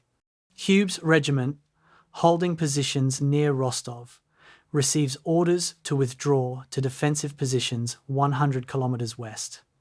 The withdrawal becomes a nightmare. Tanks that were operational in the morning won't start in the afternoon because temperatures have dropped 20 degrees. Crews have to build fires under engines to warm them enough to turn over. Vehicles that break down have to be abandoned because there are no recovery vehicles available. They've all broken down too. By the time the regiment reaches its defensive positions on December 10th, it has 18 operational tanks out of the 68 that began the withdrawal. The other 50 are scattered across 100 kilometers of Soviet territory, frozen, abandoned, lost. Hube's end-of-year report to division headquarters is devastating in its honesty. The regiment is combat ineffective. Current strength, 18 tanks. Actual operational strength varies from 12 to 18 depending on daily temperatures. Crew strength, 60%. Maintenance capacity, nil. No parts, no tools, no shelter for repair work. Morale is maintained through discipline, but men understand we are no longer advancing. We are surviving. Request immediate replacement of vehicles, provision of winter maintenance equipment, and realistic assessment of campaign objectives. The Soviet Union has not collapsed and will not collapse. We are now engaged in a war of attrition that Germany cannot win through current methods. The report is forwarded up the chain of command. It's read, noted, and filed. Nothing changes. Because changing would require admitting that Operation Barbarossa has failed, and in December 1941, Adolf Hitler is still committed to the fantasy of imminent Soviet collapse. For Hans Hube personally, the first 6 months in the Soviet Union have been transformative. He came to Russia as a confident, experienced Panzer officer who had defeated Poland and France. He's ending the year as a grimly realistic commander who understands that Germany is losing this war in slow motion. The Red Army is not the Polish army. The Soviet Union is not France. And the Wehrmacht's doctrine of rapid decisive victory is not applicable to an enemy with effectively unlimited manpower, vast space to trade for time, and industrial capacity beyond German comprehension. He's learnt that tactical excellence cannot compensate for strategic delusion, that equipment superiority has shifted to the enemy, that logistics matter more than courage, and that Germany is now trapped in exactly the kind of two-front attritional war that destroyed it in 1918. These lessons will make him one of the most effective German defensive commanders of the war. But in December 1941, all they do is keep him awake at night, calculating the mathematics of disaster. The building, if it can be called that, is a half-destroyed farmhouse, with no roof and walls that provide barely enough shelter to block the wind. Hans Hube sits at a table made from an ammunition crate, reading the telegram that has just arrived via motorcycle courier. The message is brief, formal, and changes everything. Effective immediately, Oberstleutnant Hans Hube is promoted to General Major Brigadier General and assumes command of the 16th Panzer Division. His predecessor has been relieved for failure to execute orders with sufficient aggression, which is Wehrmacht, bureaucratic language, for had the temerity to suggest that attacking in -40-degree weather with no winter equipment is insane. Hube folds the telegram carefully and puts it in his pocket. He's 51 years old, 27 years into his military career, and he's just been promoted into command of a division that exists more on paper than in reality. The 16th Panzer Division's actual strength bears almost no resemblance to its nominal organisation. On paper, a Panzer Division should have 14,000 men, 160 tanks, and full complement of supporting units. The 16th Panzer Division currently has 8,200 men, 18 operational tanks, and support units that exist as administrative fictions. The tank regiment Hube commanded until yesterday has been destroyed and rebuilt twice since June. The infantry regiments are at half strength. The artillery regiment has lost most of its guns. The logistics train has been consumed by the very logistics crisis it was supposed to solve. This is not a combat division. This is the corpse of a combat division, still walking through bureaucratic momentum. And Hube's job is to somehow make this corpse fight. His first act as division commander reveals his understanding of what's actually possible versus what's theoretically required. Instead of trying to rebuild the division to full strength impossible, given the Wehrmacht's overstretched replacement system, he reorganizes it into Kampfgruppen, battle groups built around whatever combat power actually exists. Each Kampfgruppe contains tanks, infantry, artillery, engineers, and anti-tank weapons in balanced proportions, sized to operate independently.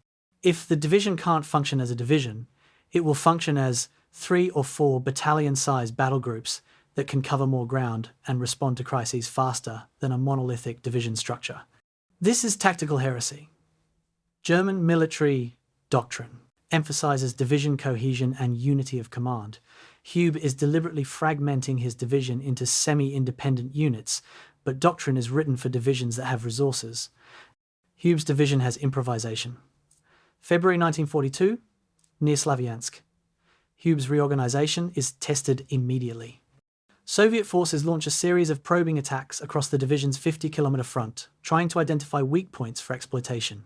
A conventional division would defend the entire front uniformly, spreading forces thin, creating a defensive line that's brittle and liable to break under concentrated attack. Hube's Kampfgruppen instead defend in depth. Soviet attacks penetrate the forward defensive zone, which Hube holds lightly with observation posts and minefields, then run into concentrated killing zones where his battle groups have pre-registered artillery, overlapping fields of fire, and mobile reserves for counterattack. The Soviet attacks are stopped with heavy losses. More importantly, they're stopped by a division that shouldn't have been able to stop anything.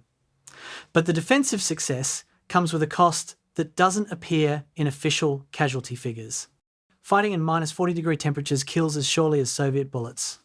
Hube institutes a policy of recovery stations every 10 kilometers behind the frontline heated shelters, actually just peasant huts with fires where soldiers can rotate back from forward positions every 6 hours to warm themselves, treat frostbite, prevent hypothermia from becoming fatal.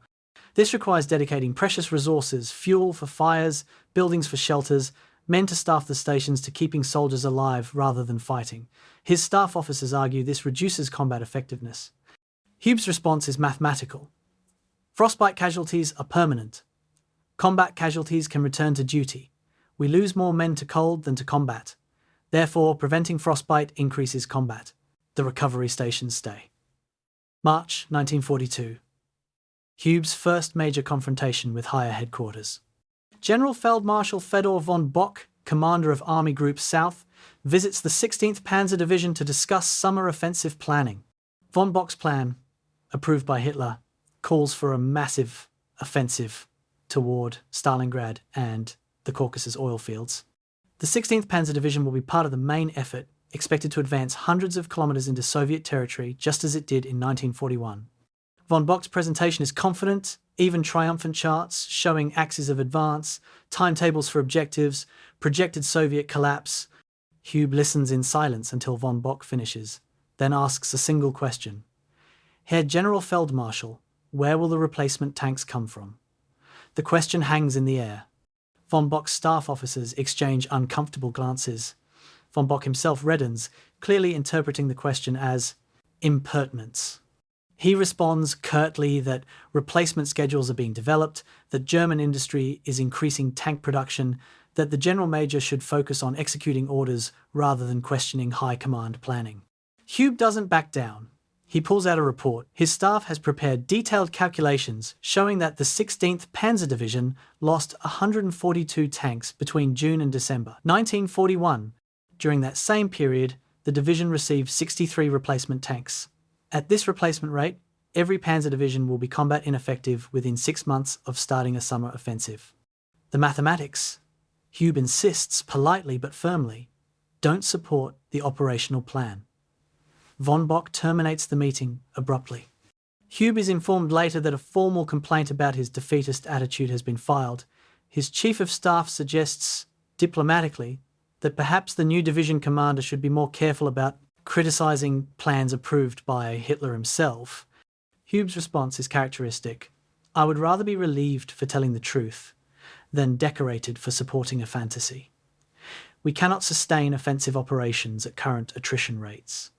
This is not defeatism. This is arithmetic. The complaint goes nowhere. Hube's combat record insulates him from serious consequences, but the incident establishes his reputation as a difficult commander. Someone who asks uncomfortable questions and refuses to pretend that problems don't exist. May 1942.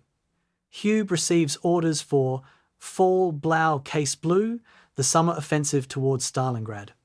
The 16th Panzer Division has been rebuilt to approximately 60% strength. 120 tanks, 10,000 men, most support units restored to functionality. It's the strongest the division has been since December, though still well below establishment strength.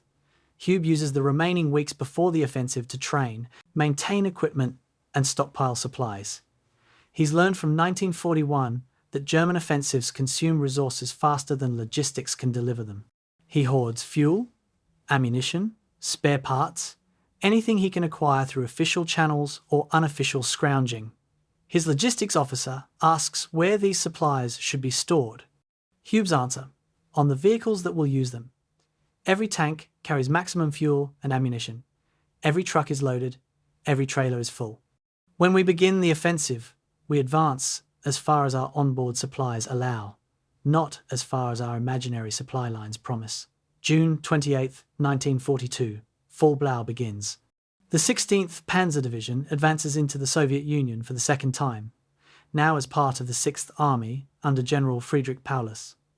The first 4 days are spectacular success.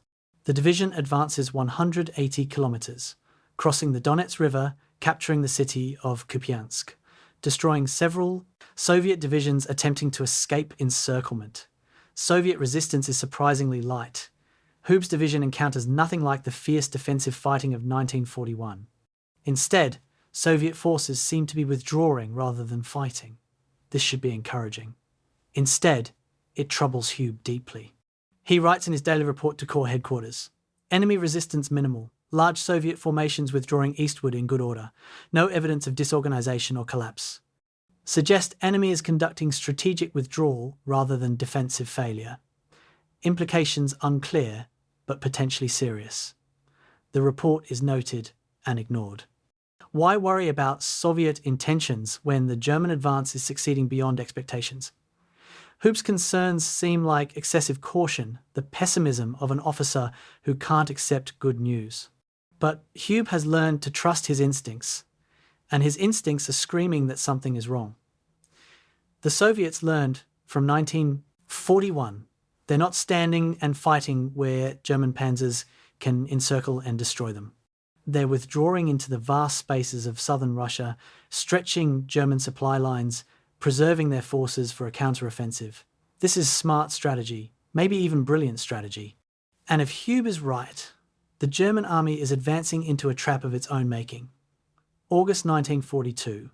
The 16th Panzer Division has been fighting continuously for 9 weeks, advancing over 600 kilometers from its start line. It's now approaching Stalingrad from the northwest, part of the great German offensive that's supposed to capture the city, cut the Volga River, and open the way to the Caucasus oil fields. The division's strength has declined through normal attrition combat losses, mechanical breakdowns, straggling to about 70 tanks and 8,000 men. Still combat effective, still operational, but worn down by continuous operations. Hube looks at his maps and calculates distances. The division is now 800 kilometers from its start line. Supply convoys are taking 3 days to reach the front from rear depots. Fuel is always short. Ammunition arrives irregularly. Food is adequate, but only barely. And winter is 4 months away. He writes a letter to his wife Paula, one of the few personal documents that survives the war. The letter is revealing in what it doesn't say. He doesn't mention combat, doesn't discuss tactics or operations, or his division's situation. Instead, he writes about their 2 sons. Hans Joachim is now 21 and serving somewhere on the Eastern Front. Wolfgang is 19 and in training. He writes about missing home, about the landscapes of southern Russia that remind him of certain areas in Germany, about small details of daily life that have nothing to do with war. But the letter's final paragraph reveals his state of mind. I find myself thinking often of our garden in Naumburg, how we spent that summer of 1921 planning, where each plant would go. I wonder if the roses are still blooming. I wonder if someone is tending them. I wonder if I will see them again. These thoughts are not morbid, simply realistic. Winter is coming, and I am very far from home. The letter reaches Paula in October. She will keep it for the rest of her life. November 19th, 1942, 0600 hours. The northern suburbs of Stalingrad, where the city has been reduced to rubble by 3 months of house-to-house fighting. General de Panzertruppe Hans Hube, promoted again in October, now a lieutenant general, stands in his command post, a fortified basement that once belonged to a Soviet factory. He's studying intelligence reports that arrived during the night, and what he's reading confirms his worst fears. Soviet forces are massing north and south of Stalingrad in far greater strength than German intelligence estimated. The reports indicate 20 infantry divisions, 8 tank corps, multiple artillery divisions, at least 500,000 Soviet troops positioned to strike at the Romanian armies guarding the 6th Army's flanks. Hube picks up the telephone and calls General Paulus's headquarters. The conversation is brief and frustrating. Paulus is aware of the Soviet build-up, has reported it to higher headquarters, has requested permission to withdraw from Stalingrad before the pocket closes. Permission has been denied. Hitler insists Stalingrad must be held. At 0715, the Soviet artillery begins. 2,300 guns, firing simultaneously, targeting the Romanian Third Army north of Stalingrad. The sound is audible even in the city, a distant rolling thunder that goes on and on and on. Hube knows what this means. He's heard this kind of bombardment before, at Kiev, at Rostov. This is not harassing fire. This is preparatory fire for a major offensive. He immediately orders the 16th Panzer Division, what's left of it, about 50 tanks and 6,000 men to prepare for movement. If the Romanians collapse, and they will collapse, because Romanian divisions have neither the equipment nor the training to stop a Soviet armoured offensive, then the 6th Army will be cut off in Stalingrad. The only question is how quickly the pocket closes and whether any German forces can escape before it does. November 23rd. The Soviet pincers close. Operation Uranus has trapped the 6th Army, including Hube's 16th Panzer Division, in a pocket roughly 30 kilometres wide and 40 kilometres deep, containing 22 German divisions and parts of 2 Romanian divisions. Total strength, approximately 290,000 men. Hube's first concern is logistics. He orders his supply officer to conduct an immediate inventory of everything the division possesses: fuel, ammunition, food, medical supplies, winter clothing. The results are sobering. At current consumption rates, the division has fuel for 3 days of combat operations, ammunition for 4 days, food for 6 days. After that, the division will be immobilized, disarmed, starving. Goering has promised that the Luftwaffe can supply the 6th Army by air, flying in 550 tons of supplies daily. Hube does the mathematics in his head. The 6th Army requires minimum 700 tons daily just for survival, probably closer to 1,000 tons to maintain combat effectiveness. Goering's promise is a fantasy, and even if it were achievable, winter weather will make regular air supply impossible. Hube requests an immediate meeting with General Paulus to discuss breakout options. The meeting takes place on November 24th in Paulus's headquarters at Gumrak, and it goes badly.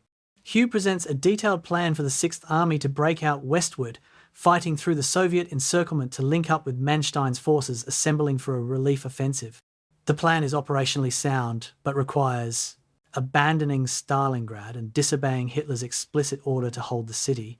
Paulus refuses to consider it. He's a by-the-book officer, respectful of chain of command, unwilling to disobey direct orders from the Führer.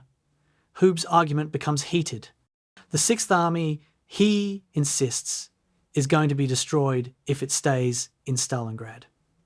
Every day they wait, the Soviet encirclement grows stronger. Every day they wait, more soldiers die from starvation and cold. Breakout is not certain success, but remaining is certain death. Paulus is unmoved. The meeting ends with no decision except to wait for the promised relief offensive. December 12th, Operation Winter Storm begins. Field Marshal Erich von Manstein's Army Group Don launches a relief offensive with 3 Panzer divisions, attempting to break through Soviet lines and reach Stalingrad. Hube's division is ordered to attack from inside the pocket toward Manstein's advancing forces, creating a corridor through which the 6th Army can be resupplied or evacuated. For 6 days, the two forces fight toward each other through Soviet defences. Hube's division, down to 12 operational tanks and 4,000 men, advances 20 kilometres toward the relief force. Manstein's panzers reach within 48 kilometres of the pocket. For a brief moment, it seems possible that the corridor might be established. Then Soviet reinforcements arrive, fresh armies from the Strategic Reserve, and the relief offensive is stopped cold. December 23rd, 1942. A Junkers Ju-52 transport aircraft lands at Gumrak airfield inside the pocket. It's carrying not supplies but orders. General Hube is to board the aircraft immediately and return to Germany. He's being reassigned to command a new Panzer Corps being formed for the spring offensives. Hube refuses. 3 times he refuses, insisting that his place is with his division. Finally, military police physically escort him to the aircraft. As the Ju-52 takes off, climbing above the ruined city, Hube looks down at Stalingrad and understands that he's leaving his men to die. The 16th Panzer Division will not escape. General Paulus will not break out. The 6th Army will be destroyed, and he's being saved because some staff officer in Berlin decided that his experience is more valuable than his presence. The guilt of that evacuation will haunt him for the remaining 16 months of his life. January 2nd, 1943. Hube is in his new headquarters in Rostov, monitoring radio traffic from Stalingrad. The Soviet final offensive has begun, crushing the pocket from all sides. The 16th Panzer Division, his division, the unit he commanded through 2 years of combat, sends its last transmission at 1400 hours. The message is brief. Division destroyed. Last 12 tanks out of fuel. Request permission to destroy vehicles and attempt breakout on foot. Permission is denied. Hitler has ordered the 6th Army to fight to the last man. At 1600 hours, radio contact with the division ceases. Of the 14,000 men who entered Stalingrad with the 16th Panzer Division in September, fewer than 400 will survive Soviet captivity to return to Germany in the 1950s. The division is officially struck from the Wehrmacht Order of Battle on January 4th. It will never be rebuilt. Hube's war diary entry from January 2nd is uncharacteristically emotional. Listen to final transmissions from 16th Panzer Division today. Could not respond, could not help.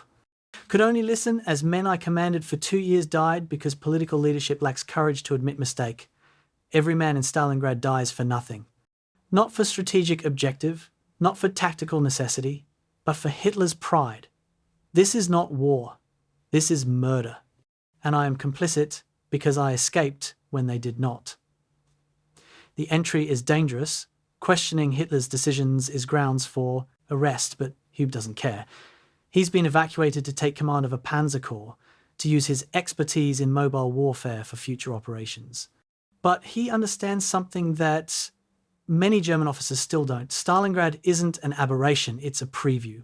This is how Germany will lose the war, not through lack of courage or skill, but through strategic insanity at the highest levels of command. February 1943. Hube receives his new assignment, XIV Panzer Corps, currently forming in France, but earmarked for deployment to Sicily. The Corps will include the 15th Panzer Grenadier Division, the Hermann Goering Panzer Division, and supporting units. Total strength, approximately 60,000 men, 200 tanks, a powerful force by Wehrmacht standards in early 1943, but Hube looks at the strategic situation and understands that he's being sent to fight a defensive campaign, not an offensive one. Allied forces control North Africa after the German defeat at Tunisia. Sicily is the obvious next target. And defending Sicily means fighting with the Mediterranean at your back. No space to trade for time, no room for the kind of mobile operations that have defined his career. It's another pocket, like Stalingrad, only this time with water instead of snow. The Wehrmacht is running out of space, running out of time, running out of options. And Hans Hube is being sent to manage another disaster that competent generalship can delay but not prevent. January 28th, 1943. The Berghof, Hitler's mountain retreat in Bavaria. Hans Hube stands at attention in Hitler's study, freshly promoted to General der Panzertruppe, full general, equivalent to a 3-star rank, and summoned for personal briefing by the Führer himself. Hitler is surprisingly cordial, even friendly, referring to Hube as my one-armed panzer general and praising his leadership in Russia. The briefing concerns Hube's new assignment, command of XIV Panzer Corps in Sicily, responsible for preparing defences against the inevitable Allied invasion. But the briefing is interrupted by urgent news from Tunisia, where the Afrika Corps is collapsing under combined British and American pressure. Hitler makes a sudden decision. Hube will go to Tunisia immediately as acting corps commander to stabilise the situation and organise evacuation of valuable units before the final collapse. Sicily can wait. Tunisia is the current emergency. February 15th, 1943. Hube arrives in Tunisia by transport aircraft, landing at an airfield under intermittent Allied artillery fire. What he finds is chaos barely contained. The Tunisian bridgehead contains approximately 40,000 German troops and 30,000 Italian troops, facing 300,000 Allied troops with total air and naval superiority. The German forces have 60 operational tanks against 1,200 Allied tanks. Supply convoys from Sicily are being decimated by Allied air and naval forces. Barely 10% of supplies shipped actually arrive. The Italian forces are demoralised and unreliable, and most critically, there's no plan for evacuation. Everyone from Hitler down keeps insisting that Tunisia will be held, despite the obvious mathematical impossibility of holding anything against these odds. Hube spends his first 3 days in Tunisia touring the front lines, assessing the actual situation versus the fantasy situation described in official reports. What he discovers is that the Axis position is even worse than he feared. Defensive positions are poorly constructed, minefields are incomplete, artillery is critically short of ammunition, and unit cohesion is disintegrating as German and Italian soldiers realise they're being left to die in Africa, just as the 6th Army was left to die at Stalingrad. But Hube also discovers something useful. Allied forces are overconfident, conducting reconnaissance patrols and attacks with predictable patterns. This predictability can be exploited. Not to win, winning is impossible, but to delay defeat long enough to evacuate as many troops as possible. His assessment to Hitler, transmitted via secure teletype on February 19th, is characteristically blunt. Tunisia cannot be held. Evacuation is militarily necessary and operationally feasible if begun immediately. Every day of delay costs 2,000 men who could be saved. Request authority to begin systematic withdrawal and evacuation planning.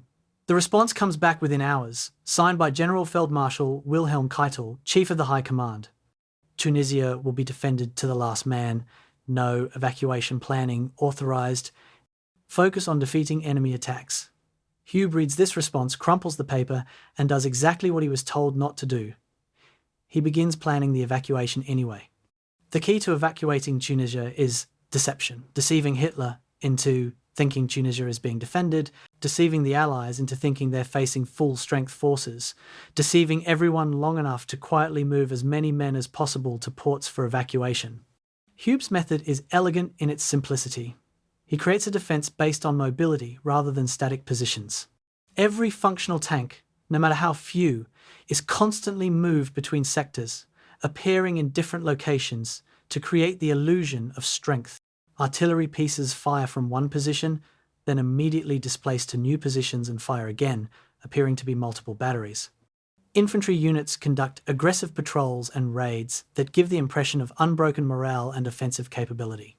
Meanwhile, quietly, carefully, units deemed most valuable are rotated back from the front line, supposedly for rest and refit, but actually moving toward Bizerte and Tunis for evacuation.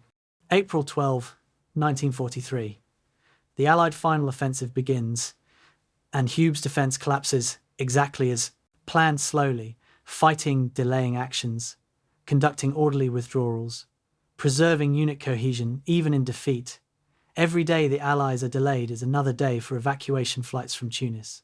German transport aircraft, flying at night and at wavetop level to avoid Allied radar and fighters, are shuttling troops to Sicily at maximum capacity. Italian ships are making desperate runs across the Mediterranean, accepting heavy losses but getting thousands of Italian soldiers out. The evacuation is working, though it remains unofficial, unsanctioned, and technically mutinous because Hube never received authorization to conduct it. May 13, 1943, Tunisia falls.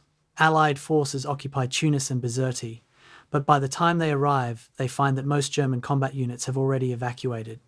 Of the 40,000 German troops in Tunisia in February, approximately 27,000 have been evacuated to Sicily. Another 3,000 have escaped, independently.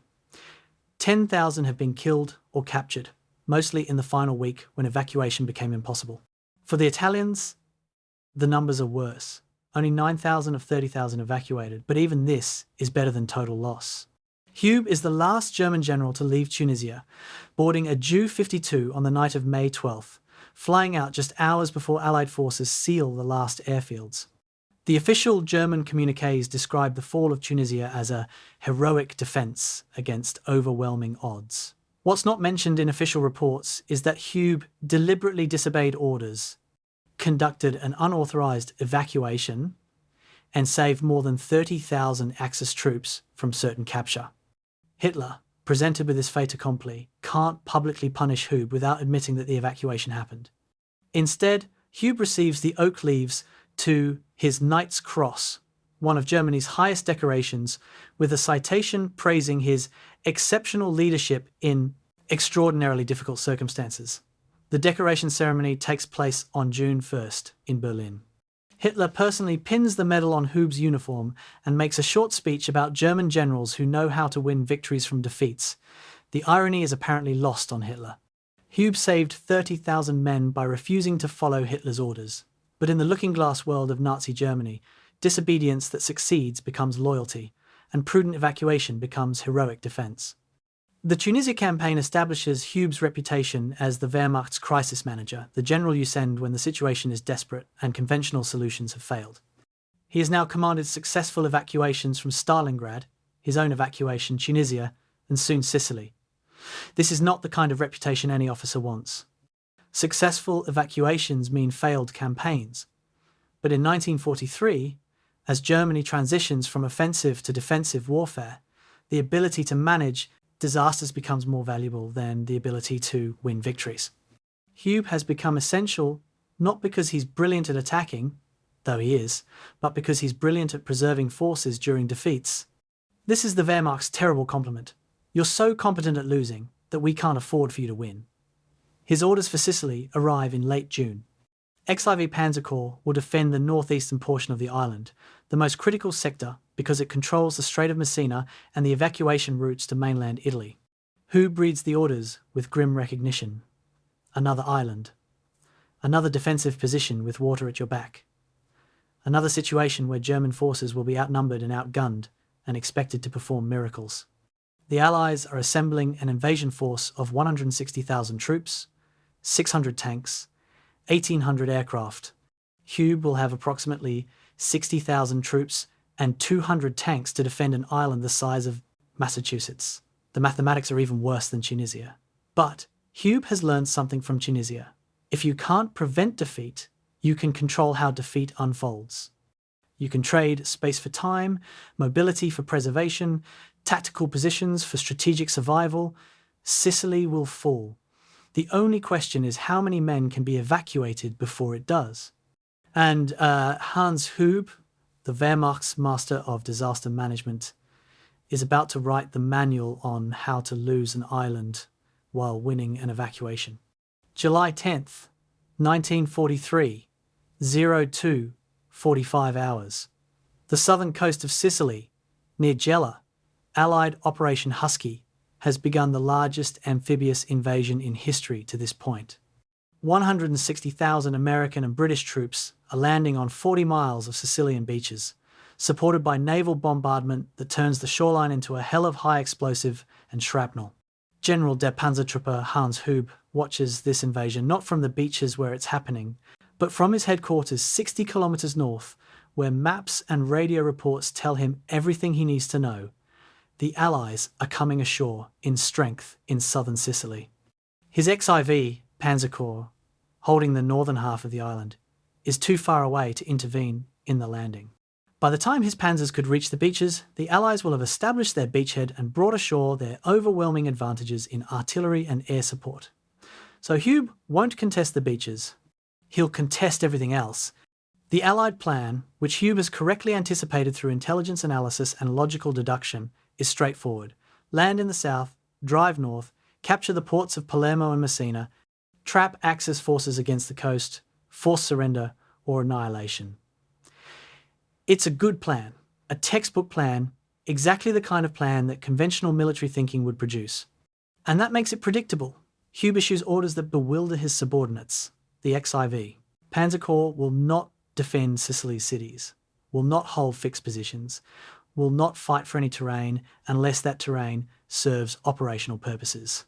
Instead, the Corps will conduct a fighting withdrawal toward Messina, using Sicily's mountainous terrain to delay Allied advances, preserving force strength, maintaining the option to evacuate across the Strait of Messina when the time comes. This is not how Germans are supposed to fight. Germans attack, conquer, hold ground. Hube is planning to retreat before the battle even begins. July 14th through 15th, 1943. The first major engagement. American forces under General George Patton advance rapidly up Sicily's western coast, meeting minimal resistance, while British forces under General Bernard Montgomery advance up the eastern coast, also meeting minimal resistance. Both commanders conclude that German defences are weak, that Sicily might fall in weeks rather than months. Then they reach the mountains. Sicily is not flat. The interior is dominated by rugged terrain, narrow roads, steep slopes, and towns that sit atop hills commanding every approach. Hube has established his first defensive line here, built around the town of Agira in the centre of the island. Allied forces advancing on Agira encounter what will become the pattern for the entire Sicilian campaign. Light resistance from forward positions, then heavy resistance from prepared defences, then a fighting withdrawal to the next defensive line. The Battle of Agira, July 22nd through 23rd, is where Allied commanders understand they're not fighting an ordinary defensive campaign. British and Canadian forces attack the town with substantial advantages. More troops, more tanks, complete air superiority. They take 2 days and suffer 2,000 casualties to capture a town defended by approximately 500 German troops with minimal armour support. When they finally take Agira, they find the German defenders have already withdrawn to new positions 5 kilometres north. Every building in the town is booby-trapped. Every road is mined. the water supply is poisoned. Useful equipment has been evacuated. Useless equipment has been destroyed. This is not conventional defense. This is warfare designed to maximize Allied casualties and minimize German losses while trading terrain that has no strategic value. Hube's defensive doctrine, later studied in military academies as elastic defense in depth, operates on principles he's been developing since his first combat in 1914. Frontline positions are held lightly, just enough troops to identify where the enemy is attacking and slow him down. The real defensive strength is in mobile reserves positioned behind the front line, ready to counterattack, expose flanks, or reinforce threatened sectors. Artillery is pre-registered on likely approach routes, allowing devastating fire on attacking forces. Positions are prepared in depth when one line becomes untenable. Forces withdraw to the next prepared line. The goal is not to hold any specific position, but to inflict maximum casualties while preserving German combat power. Every Allied advance costs blood and time. Every German withdrawal preserves strength for the next defensive line. By early August, Allied forces have advanced across 2/3 of Sicily, but at a pace of barely 2 kilometers per day slower than they advanced through the Normandy hedgerows, will be a year later, slower than their advance across North Africa. Patton and Montgomery are frustrated, their armies bleeding themselves against defensive positions that dissolve before they can be decisively engaged. Hube is conducting a tactical masterpiece, using interior lines, superior defensive positions, and the skill of German troops to offset massive Allied advantages in firepower and numbers.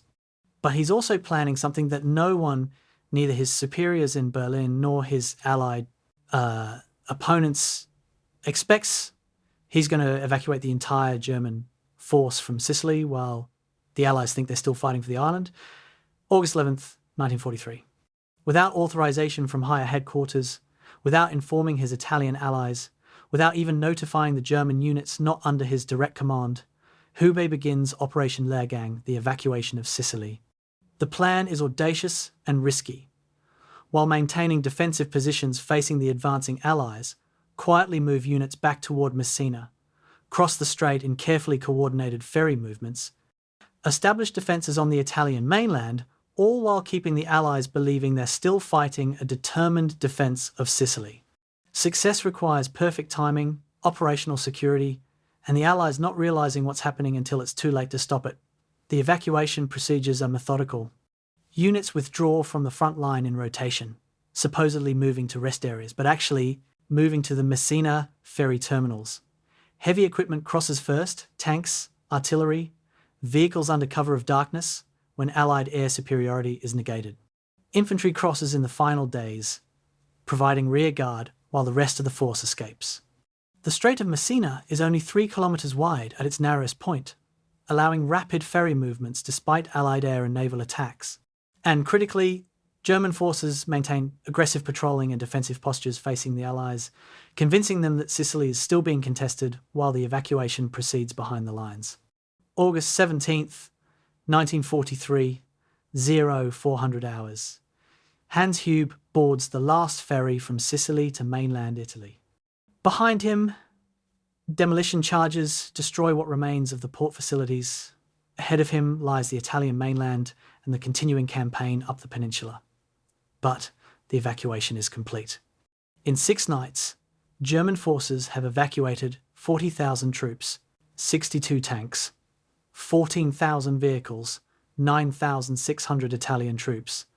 Allied forces, who believed they were destroying Axis forces in Sicily, instead find empty positions, booby-trapped ruins, and not a single operational vehicle left behind. Patton's assessment, delivered to his staff officers, is both grudging and accurate. I hate the bastard, but that was the perfect retreat. The strategic implications of Sicily are profound. Hitler has ordered Tunisia held to the last man it was lost with 100,000 prisoners. He ordered Stalingrad held to the last man it was lost with 90,000 prisoners. He did not order Sicily held to the last man, perhaps learning from previous disasters, and it was evacuated with minimal losses. Hube has demonstrated that competent defensive generalship can defeat Allied operational plans even when outnumbered 5-1. But he's also demonstrated something more dangerous to Nazi ideology, that selective disobedience and realistic assessment produce better results than fanatic obedience and delusional optimism. This is not a lesson Hitler wants his generals learning. Hube's reward for the Sicilian evacuation is immediate reassignment to the Eastern Front. He's given command of the 1st Panzer Army, one of Germany's premier armoured formations, and sent to Ukraine, where Soviet forces are preparing a massive winter offensive. On paper, this is a promotion from Corps Command to Army Command, from 2 divisions to 10. In reality, it's assignment to another disaster waiting to happen. The 1st Panzer Army is under-strength, under-equipped, facing Soviet forces with overwhelming numerical superiority. And it's positioned in the worst possible terrain for mobile defence. The flat steppes of Ukraine, where there's no terrain to trade for time, no mountains to channel attacks, no natural defensive positions, just open space, winter weather, and an enemy who has learned from 2 years of German tactical instruction exactly how to fight mobile warfare. Hans Hube, the Wehrmacht's master of impossible situations, is being sent to face the most impossible situation yet. Defending Ukraine against an enemy that now matches German operational skill while far exceeding German numbers. October 20th, 1943. A hastily established headquarters near Zhytomyr, Ukraine. Hans Hube assumes command of the 1st Panzer Army, technically an army but closer to a corps in actual strength, and discovers that his new command exists more as administrative fiction than combat reality. Nominal strength, 21 divisions totaling 250,000 men, 400 tanks, 600 artillery pieces. Actual strength, equivalent to 9 full-strength divisions, 180,000 men scattered across 250 kilometers of front, 200 operational tanks, 400 artillery pieces, and logistics that barely function. Facing this force is the Soviet 1st Ukrainian Front. 800,000 men, 2,800 tanks, 5,000 artillery pieces. The mathematics are clear. 1st Panzer Army cannot stop a determined Soviet offensive. It can only delay one. Hube's first command conference with his divisional commanders reveals the extent of the problems he's inherited. His predecessor was relieved for requesting permission to withdraw from exposed positions. Hitler had refused, insisting every metre of Soviet territory be held. As a result, 1st Panzer Army is deployed in a dangerously extended line along the Dnieper River, a position that maximises frontage and minimises depth, the exact opposite of sound defensive doctrine. Hube's assessment is delivered without diplomatic cushioning. This deployment guarantees encirclement if the Soviets attack in strength. We will reorganise immediately into defensive depth with mobile reserves. Notify higher headquarters of our intentions. One of his corps commanders asks nervously whether Hitler has approved these changes. Hube's response, "I don't require the Führer's approval to avoid stupidity. If he objects, he can relieve me." He won't. He needs me more than I need this command. November 3rd, 1943. The Soviet offensive Hube has been anticipating begins with a massive artillery barrage across the entire 1st Ukrainian Front sector. 200 kilometers of front line erupt in high explosive and steel. Soviet assault divisions crash into 1st Panzer Army positions, and the defensive line immediately begins to buckle. But Hube is already prepared for this. Instead of trying to hold the forward positions, which would result in divisions being surrounded and destroyed, he's deployed minimal forces in the front line with orders to delay, identify the main Soviet axes of advance, then withdraw to prepared positions 40 kilometers west. It's the Sicily doctrine applied to the Eastern Front. Trade space for time, preserve forces, make the enemy pay for every kilometre but don't die for any specific piece of ground. The withdrawal order causes immediate crisis. Hitler, monitoring the situation from his headquarters in East Prussia, telephones Hube, personally one of the few times he directly contacts an army commander in the field. The conversation, reconstructed from Hube's notes and witnesses' accounts, is volcanic. Hitler demands to know why 1st Panzer Army is retreating without fighting. Hube responds that 1st Panzer Army is fighting, has been fighting continuously, and has inflicted heavy Soviet casualties while conducting an orderly withdrawal to defensible positions. Hitler insists the Dnieper line must be held. Hube responds that the Dnieper line has already been penetrated, that trying to hold it now means losing the entire army, that strategic withdrawal is the only operationally sound option. Hitler accuses him of defeatism. Hube responds with ice-cold formality, "I am not a defeatist, I am a realist." And the reality is that 1st Panzer Army can withdraw in good order now or be destroyed in place later. The choice is yours, mein Führer. The telephone call ends with Hitler giving reluctant approval for limited withdrawal. Hube immediately orders withdrawal beyond what Hitler authorized, not 40 kilometers but 80 kilometers, to positions behind the Teterev River where his forces can establish proper defensive depth. This is technically insubordination, but by the time higher headquarters realizes the extent of the withdrawal, 1st Panzer Army has already established its new positions and Soviet forces are being delayed by the river crossing. Hitler issues a formal reprimand but takes no action. He can't. Hube is one of the few generals who consistently preserves his forces while other commanders are presiding over disasters. The Wehrmacht can't afford to lose competent commanders for the crime of competence. November 15th through 18th, 1943, the Battle of Żytomierz, one of the few German counter-offensives of this period. Soviet forces have advanced rapidly after breaking the Dnieper line, creating a bulge in the front around Żytomierz. Hube recognizes this bulge as an opportunity. Soviet spearheads are extended, their flanks exposed, their supply lines stretched. He concentrates 3 panzer divisions, virtually all of 1st Panzer Army's mobile reserves, and strikes the Soviet salient from both flanks simultaneously. The attack employs every principle Hube has developed over 4 years of Eastern Front combat. Concentrate overwhelming force at the decisive point.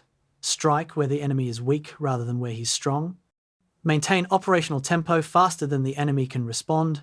Break off when resistance stiffens rather than reinforcing failure. The counteroffensive recaptures Żytomierz, encircles and destroys 2 Soviet rifle divisions, captures substantial equipment and supplies, and temporarily stabilizes the front. It's a tactical victory that Hitler seizes upon as evidence that Soviet advances can be reversed through aggressive action. But Hube's assessment, delivered in his after-action report, is more measured. The victory was possible because Soviet forces were overextended. It was temporary because German forces lacked the strength to hold recaptured territory, and it cost 1st Panzer Army 12,000 casualties and 35 tanks it cannot afford to lose. The report concludes, "Tactical victories that consume irreplaceable resources are strategic defeats. We won at Żytomierz. We cannot win another Żytomierz. This is the last offensive 1st Panzer Army can conduct. Henceforth, we are a defensive army." December 24th, 1943. Hube's forces execute another limited offensive, this time encircling Soviet units at the Brusilov pocket. 60,000 Soviet troops are cut off, and their destruction becomes Hube's Christmas gift. To Hitler, a phrase that appears in the official Wehrmacht communique and makes Hube slightly nauseated when he hears it. He's not giving Christmas gifts. He's trying to keep his army alive long enough to withdraw to defensible positions when the inevitable Soviet winter offensive begins. But in the looking-glass world of Nazi Germany, where defeats are called strategic withdrawals and massacres are called blood sacrifices, a competent encirclement operation becomes a holiday present for the Führer. December 31st, 1943. Hube's intelligence officers present their year-end assessment of the strategic situation. Soviet forces opposite 1st Panzer Army currently number 800,000 men, but reserves being moved into position suggest this will increase to over 1 million by mid-January. Soviet tank strength is approximately 2,800 vehicles, with new 3485s appearing in increasing numbers, upgraded 34s with 85mm guns that outrange and outgun German Panzer IVs. Soviet artillery outnumbers German artillery by more than 10 to 1. Air superiority is completely Soviet. Supply situation is catastrophic. German forces are receiving approximately 30% of required fuel and ammunition. The assessment concludes, 1st Panzer Army faces numerical odds of 7 to 1 in armour, 10 to 1 in artillery. Current positions are untenable. Recommend immediate withdrawal to Carpathian Mountain Line. Hube forwards this assessment to higher headquarters with his endorsement. The response, received on January 2nd, 1944, is predictable. The Führer does not authorize withdrawal. 1st Panzer Army will hold its current positions. Commanders who request permission to retreat will be relieved. This is the same answer that preceded Stalingrad, the same answer that preceded Tunisia, the same answer that precedes every German disaster of the war. Hube reads the message, files it, and begins planning for what's coming. Because he knows, with the certainty born of 4 years of Eastern Front combat, that the Soviet winter offensive will break through 1st Panzer Army's overstretched lines. That his force will be encircled, just as the 6th Army was encircled at Stalingrad, and that this time there will be no evacuation by air, no special orders to save the commanding general. This time, Hans Hube will have to save himself and his entire army by doing something no surrounded German army has successfully done, breaking out from the inside while fighting 360 degrees. January 1944. The Soviet winter offensive is clearly being prepared. Aerial reconnaissance reports, massive troop concentrations, artillery parks, supply dumps. Partisan activity behind German lines increases dramatically, bridges blown, supply convoys ambushed, communication lines cut. Soviet probing attacks identify weak points in German defences. Everything indicates a major offensive within weeks. Hube uses this time to prepare, not for defence, but for mobile operations. He secretly stockpiles fuel and ammunition in forward positions, supposedly for defensive fighting, but actually for a breakout that he's planning without authorization. He reorganizes his divisions into mobile battle groups capable of operating independently. He establishes multiple command posts with redundant communications, ensuring that if he's killed or captured, the army can continue functioning. And he drafts a breakout plan, Operation Frühlingswachen, Spring Awakening, that he will execute regardless of whether Hitler approves it. His staff officers are terrified. What Hube is planning is effectively mutiny. If the breakout fails, he'll be executed for disobeying orders. If it succeeds but Hitler objects, he'll be relieved at best, court-martialed at worst. Hube's response to these concerns is characteristic. I would rather be shot for saving 200,000 men than decorated for killing them. The 6th Army obeyed orders and was destroyed. 1st Panzer Army will disobey orders and survive. That's my decision. If anyone wishes to request transfer before the operation begins, I'll approve it without prejudice. No one requests transfer. They're German officers, trained from childhood to obey orders, and Hube is about to lead them in the most spectacular act of disobedience in Wehrmacht history. But they've also seen what happens when German armies follow Hitler's orders to the last man. They'll follow Hube instead, and pray that he's as good as his reputation suggests. March 5th, 1944. Kamenets-Podolsky, Ukraine, a market town that's about to become the centre of the largest encirclement battle on the Eastern Front since Stalingrad. Soviet forces have launched their winter offensive exactly as Hube predicted, and for 3 weeks 1st Panzer Army has been conducting fighting, withdrawals, trading space for time, preserving combat strength. But on March 4th, Soviet armoured spearheads from north and south met at Kamenets-Podolsky, closing a pocket around 10 German divisions. 200,000 men, 300 tanks, 500 artillery pieces, thousands of vehicles all trapped in a pocket roughly 40 kilometres across, surrounded by 600,000 Soviet troops with overwhelming advantages in armour, artillery and air power. It's Stalingrad all over again. Except this time, the commanding general is Hans Hube, and he has no intention of dying in place. March 10th, 1944. Hitler's orders arrive via radio from his headquarters in East Prussia. 1st Panzer Army will establish a fortress at Kamenets-Podolsky and hold until relief forces break through. The army will be supplied by air. Under no circumstances will withdrawal be authorized. The orders are signed by Hitler personally and marked most urgent. Hube reads them once, then dictates his response to the radio operator. 1st Panzer Army acknowledges receipt of orders. However, air supply is insufficient for sustained defence, and relief forces are 120 kilometres distant. 1st Panzer Army will break out to the west, beginning immediately. Request Luftwaffe support and coordination with relief forces. Signed, Hube. The radio operator stares at the message, understanding that he's being asked to transmit what amounts to a declaration of mutiny. Hube repeats the order: transmit immediately. The response from Hitler's headquarters is predictably explosive. Multiple messages arrive demanding clarification, insisting that Breakout is not authorized, threatening court-martial and execution. Hube ignores them all. He's already issued orders to his divisions. 1st Panzer Army will conduct a fighting withdrawal westward, maintaining a mobile perimeter, fighting toward relief forces advancing from the west. This has never been successfully done before. No army this size has ever broken out of encirclement while surrounded. The Soviets expect 1st Panzer Army to defend in place, to dig in and wait for relief that won't come. Instead, Hube will create a Wanderkessel, a wandering cauldron, a pocket that moves. The entire army will advance as a single formation, covering approximately 10 to 15 kilometers per day, fighting battles on all sides simultaneously until it reaches friendly lines or is destroyed trying. March 15th through 17th, 1944. The breakout begins. 1st Panzer Army forms a moving column, nearly 50 kilometers long, combat divisions on the perimeter, supply vehicles and wounded in the center. Tanks and assault guns providing mobile firepower wherever Soviet attacks threaten to penetrate. The formation advances westward like a wounded beast, leaving a trail of destroyed Soviet vehicles and burning villages. Soviet forces attack from all directions, trying to stop or destroy the German formation, but they can't concentrate enough force at any single point because the German perimeter is constantly moving, constantly shifting.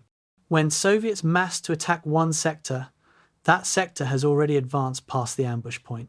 When Soviet armor attempts to block the advance, German tanks hit them from unexpected angles because the entire formation is fluid, not fixed.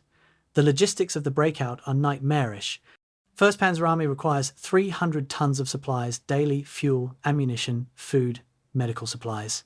The Luftwaffe promises to deliver these supplies by air, flying transport aircraft into the moving pocket despite Soviet air superiority and winter weather. On most days, they actually deliver between 200 to 250 tons, a heroic effort that keeps the army mobile. But it's not enough. Fuel runs short. Vehicles break down and have to be abandoned. Wounded soldiers pile up in field hospitals that have no medicine, no surgical supplies, no way to evacuate serious casualties. Men are hungry, cold, exhausted. And every day they have to march and fight, march and fight, march and fight, with Soviet forces attacking from all directions, and no rest, no safety, no prospect of relief except the possibility that they might reach German lines before they're destroyed. March 25th, 1944.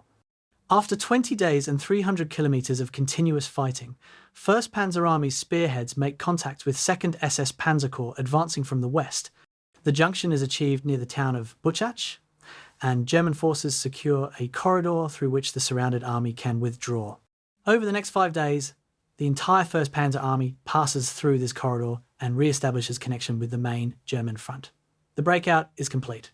Total personnel extracted: 220,000 men, nearly everyone who was surrounded.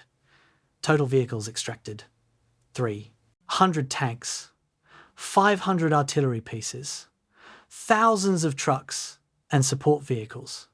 Casualties during the breakout: 40,000 killed, wounded or missing, primarily wounded evacuated by air during the operation.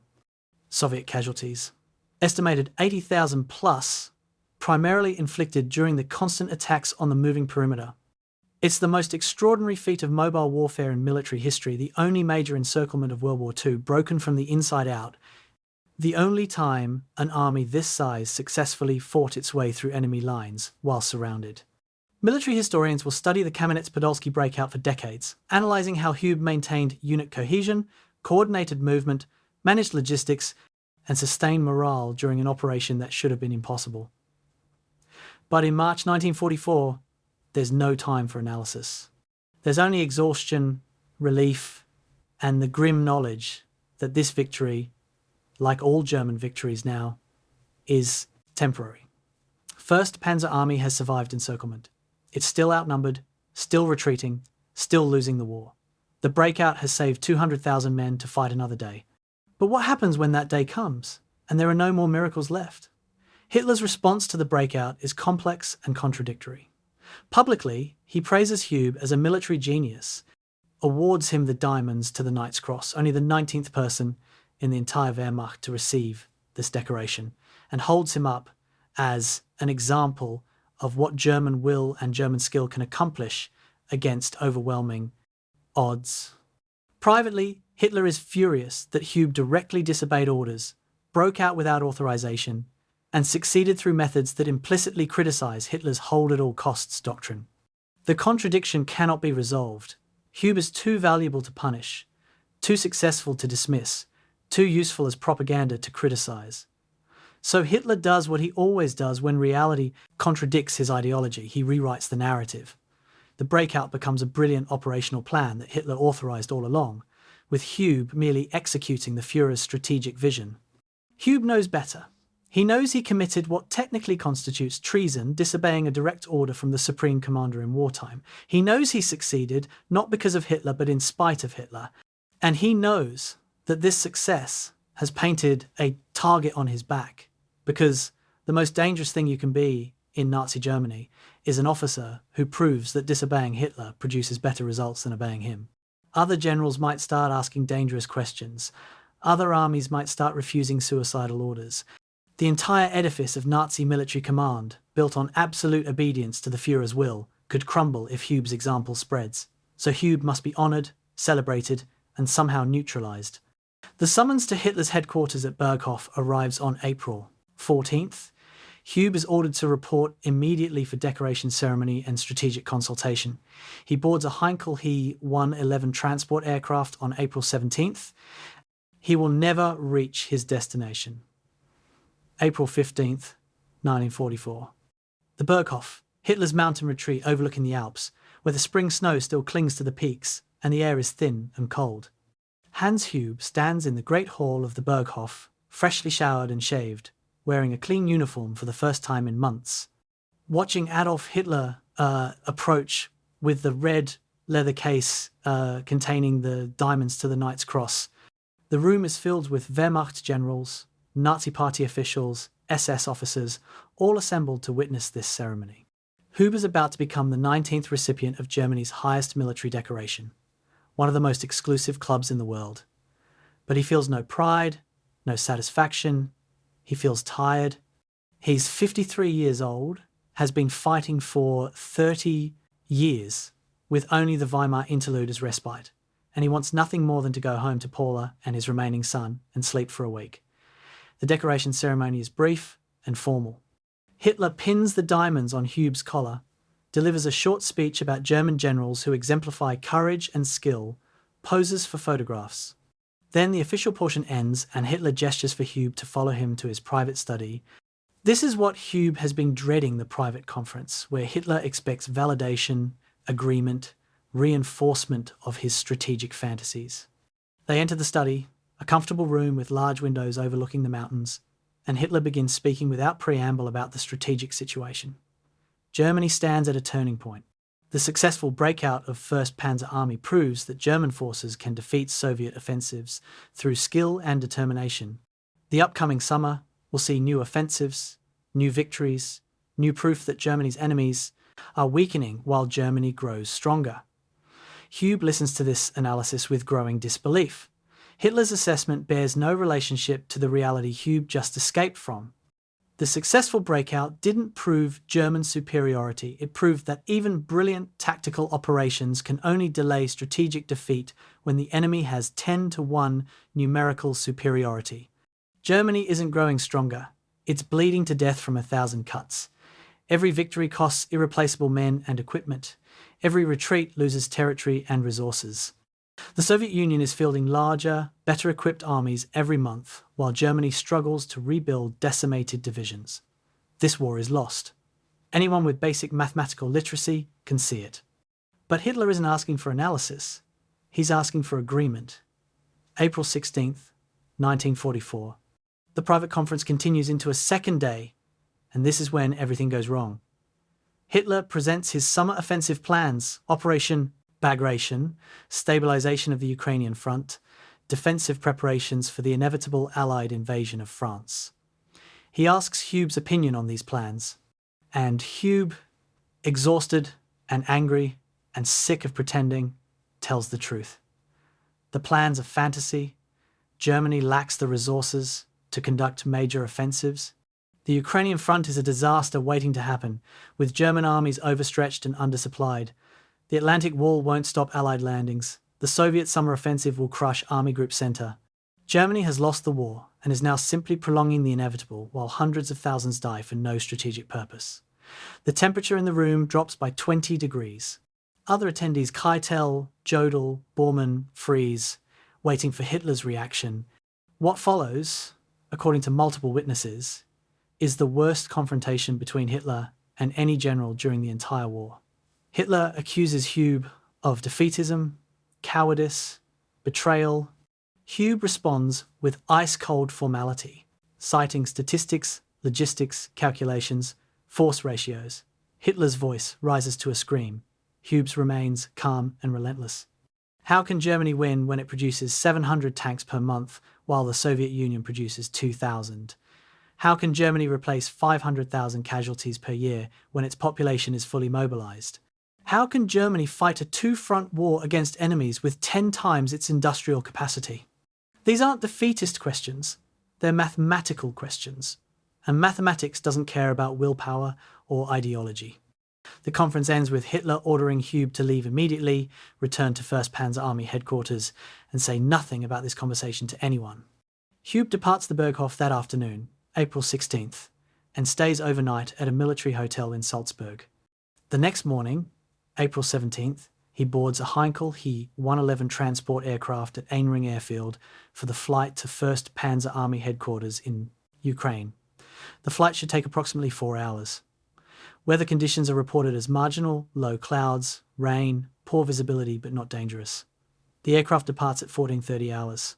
At approximately 1700 hours, while approaching Oberwiesenfeld Air Base near Munich for a refueling stop, the He 111 enters a cloud bank and never emerges. It crashes on the approach to the airfield, killing all aboard instantly. April 21st, 1944.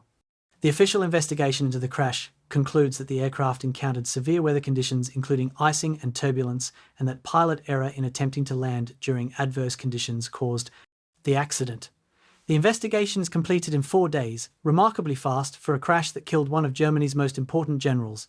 No mechanical failure is identified, no sabotage is suspected. The weather, while poor, was not catastrophic. The pilot was experienced, the aircraft was well maintained, the flight path was routine, but the aircraft crashed and Hans Hube died, and the official explanation is pilot error in adverse weather. The investigation is closed. The files are sealed. Questions are discouraged. The truth of what happened at Oberwiesenfeld on April 17th, 1944 will never be conclusively determined. Was it truly an accident, weather, icing, pilot error? Or was it something else? Sabotage, assassination, Nazi Germany's method of dealing with generals who become too honest, too successful, too dangerous to the regime. The evidence is circumstantial but suggestive. Hube had just confronted Hitler with unacceptable truths. He'd proven that disobeying orders produces better results than following them. He was the Wehrmacht's most competent defensive commander at a time when Germany desperately needed defensive competence, and he died 4 days after the worst argument between Hitler and any general in the war in a crash that was investigated and closed with remarkable speed. Hitler attends Hube's state funeral in Berlin on April 26th, delivers a eulogy praising him as one of Germany's greatest Panzer generals, awards him a posthumous promotion. Paula Hube receives her husband's diamonds and a letter of condolence signed by Hitler himself. The Wehrmacht issues official statements mourning the loss of an exceptional commander whose skill and courage were exemplary. And life in Nazi Germany continues, with one fewer general who might have asked dangerous questions, might have encouraged dangerous doubts, might have suggested that perhaps absolute obedience to Hitler's delusions isn't Germany's path to victory. Hans Hube, who survived Flanders and the Somme and Russia and Sicily and Stalingrad and Kamenets-Podolsky, died in an aircraft crash 4 days after receiving Germany's highest military decoration.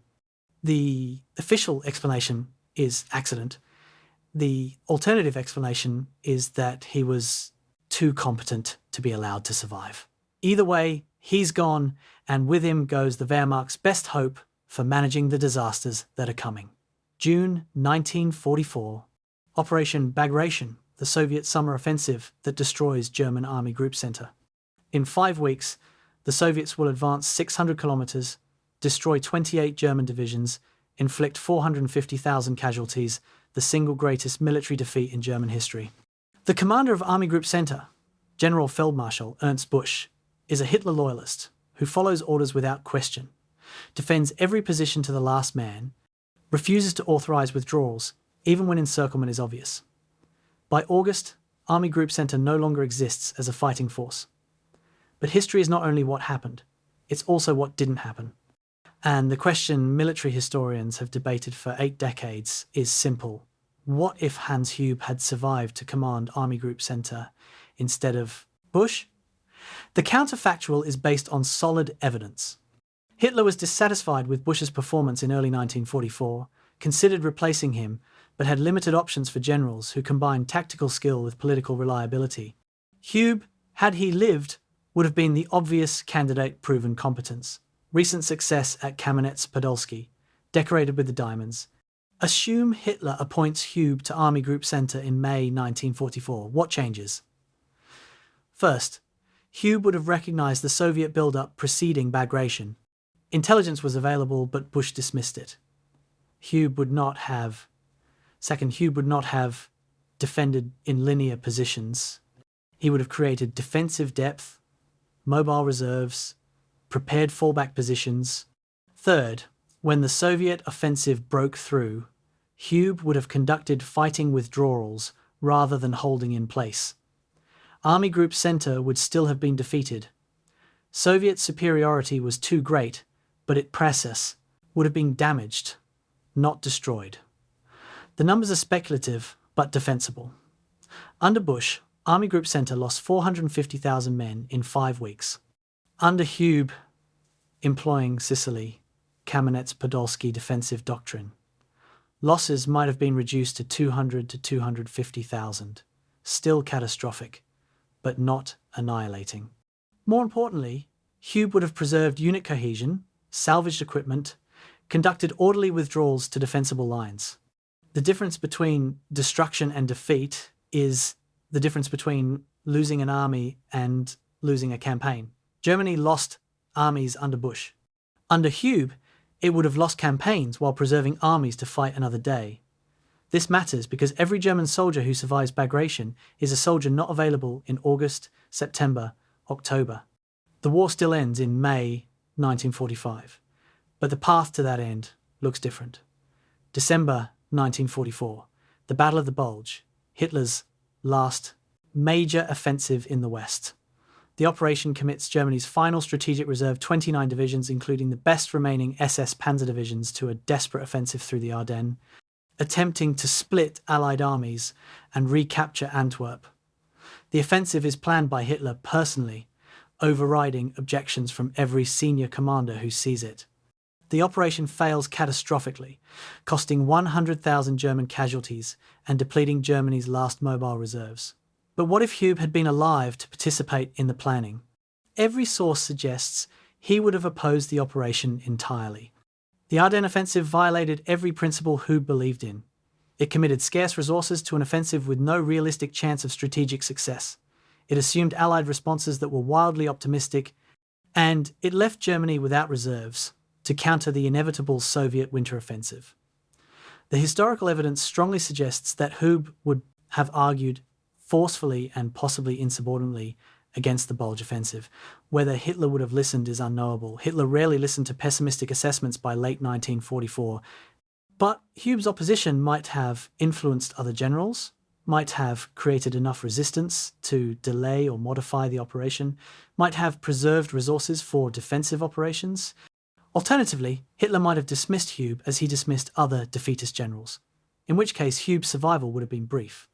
The most likely scenario, Hube argues against the Bulge offensive, is overruled, is given a minor command role, and watches helplessly as Germany throws away its last reserves for nothing. This scenario is depressing but consistent with late-war Nazi command dynamics. January through April 1945. The final collapse of the Eastern Front. Soviet armies advance from Poland to Berlin, encountering German resistance that ranges from fanatical to non-existent Volkssturm units of old men and boys. Command of German forces in the East during this period devolves to people like Heinrich Himmler, the SS chief who knows nothing about military operations, and Ferdinand Schörner, a fanatic who executes soldiers for retreating but has no idea how to stop Soviet advances. The result is chaos, unnecessary casualties, and the collapse of German armies that might have conducted orderly withdrawals instead. Historians universally agree that competent command during this period couldn't have changed the outcome but could have reduced suffering. And Hans Hube, had he survived, would have been the Wehrmacht's most competent defensive commander. The most plausible alternative history has Hube commanding Army Group Vistula or Army Group Center during the final Soviet offensives. He couldn't stop the Soviet advance, nothing could by early 1945, but he could have conducted withdrawals that prioritized saving soldiers over holding territory. The numbers matter. In actual history, approximately 1 million German soldiers became Soviet prisoners in the war's final months, most dying in captivity. Under Hube's command, employing his doctrine of trading space for force preservation, perhaps half that number reach Western Allied lines instead of Soviet captivity. This saves perhaps 500,000 lives, primarily by getting German soldiers to American or British lines where they surrender and eventually go home, rather than Soviet lines where they die in Siberian camps. The counterfactual becomes darkly ironic. Hube's greatest contribution to history, had he lived, would have been not winning battles, but losing them efficiently. Not stopping Soviet advances, but managing German defeats in ways that reduce casualties. Not changing the war's outcome, but reducing its human cost. This is a terrible epitaph for a general who began his career as an innovative offensive commander, but it's realistic. By 1944, Germany had lost the war. The only question was how many more people would die before that loss was acknowledged. Hube couldn't have prevented those deaths, but he might have reduced them. And in the context of late-war Nazi Germany, where fanaticism and delusion killed millions in futile last stands, reduction of death is the highest achievement possible. The consensus among post-war German generals who served under Hube is remarkably consistent. Erich von Manstein, never generous with praise, called him possibly the most talented defensive commander Germany produced.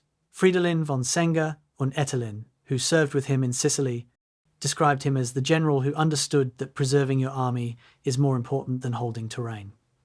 Hermann Balck, himself considered one of Germany's best Panzer generals, said Hube proved that tactical brilliance could delay strategic defeat, but never prevent it, a lesson most German generals never and.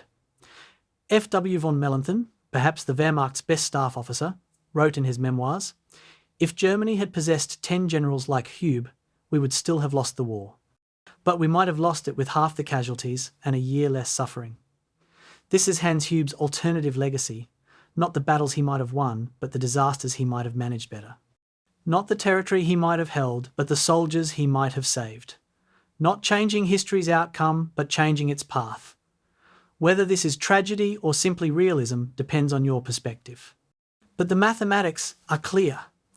Competent defensive generalship in 1944 and 45 couldn't have saved Nazi Germany, but it might have saved Germans. And in the end, that distinction matters more than any tactical victory or strategic assessment. The question isn't whether Hans Hube could have changed the war's outcome if he'd survived past April 1944. The question is how many lives his survival might have saved in the 11 months between his death and Germany's surrender.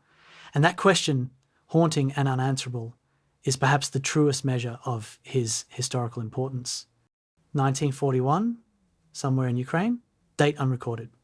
Hans Hube's war diary contains an entry that he never intended anyone else to read, written in his cramped right-handed script. Witnessed SS Einsatzgruppen activities today near Billet Cerkva. What I saw has no place in soldiers' conduct. These are not combat operations. These are murders disguised as security measures. Spoke with SS commander, who explained these actions are necessary for racial security of the Reich.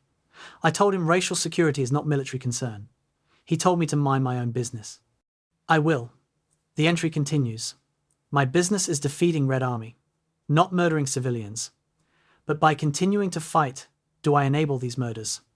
If Wehrmacht provides security that allows SS to operate, are we complicit? No good answer to this question, so I don't ask it. This entry, discovered in Soviet archives after being captured with other German documents, reveals the moral compromise at the heart of Hans Hube's career. He was not a Nazi, never joined the party despite subtle and not so subtle pressure.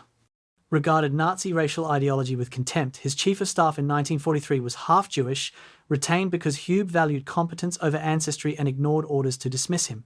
But Hube continued fighting for Nazi Germany long after he understood what Nazi Germany was doing. The question that haunts his historical assessment is simple and terrible. Does competent service to evil compound that evil or merely reflect professional duty?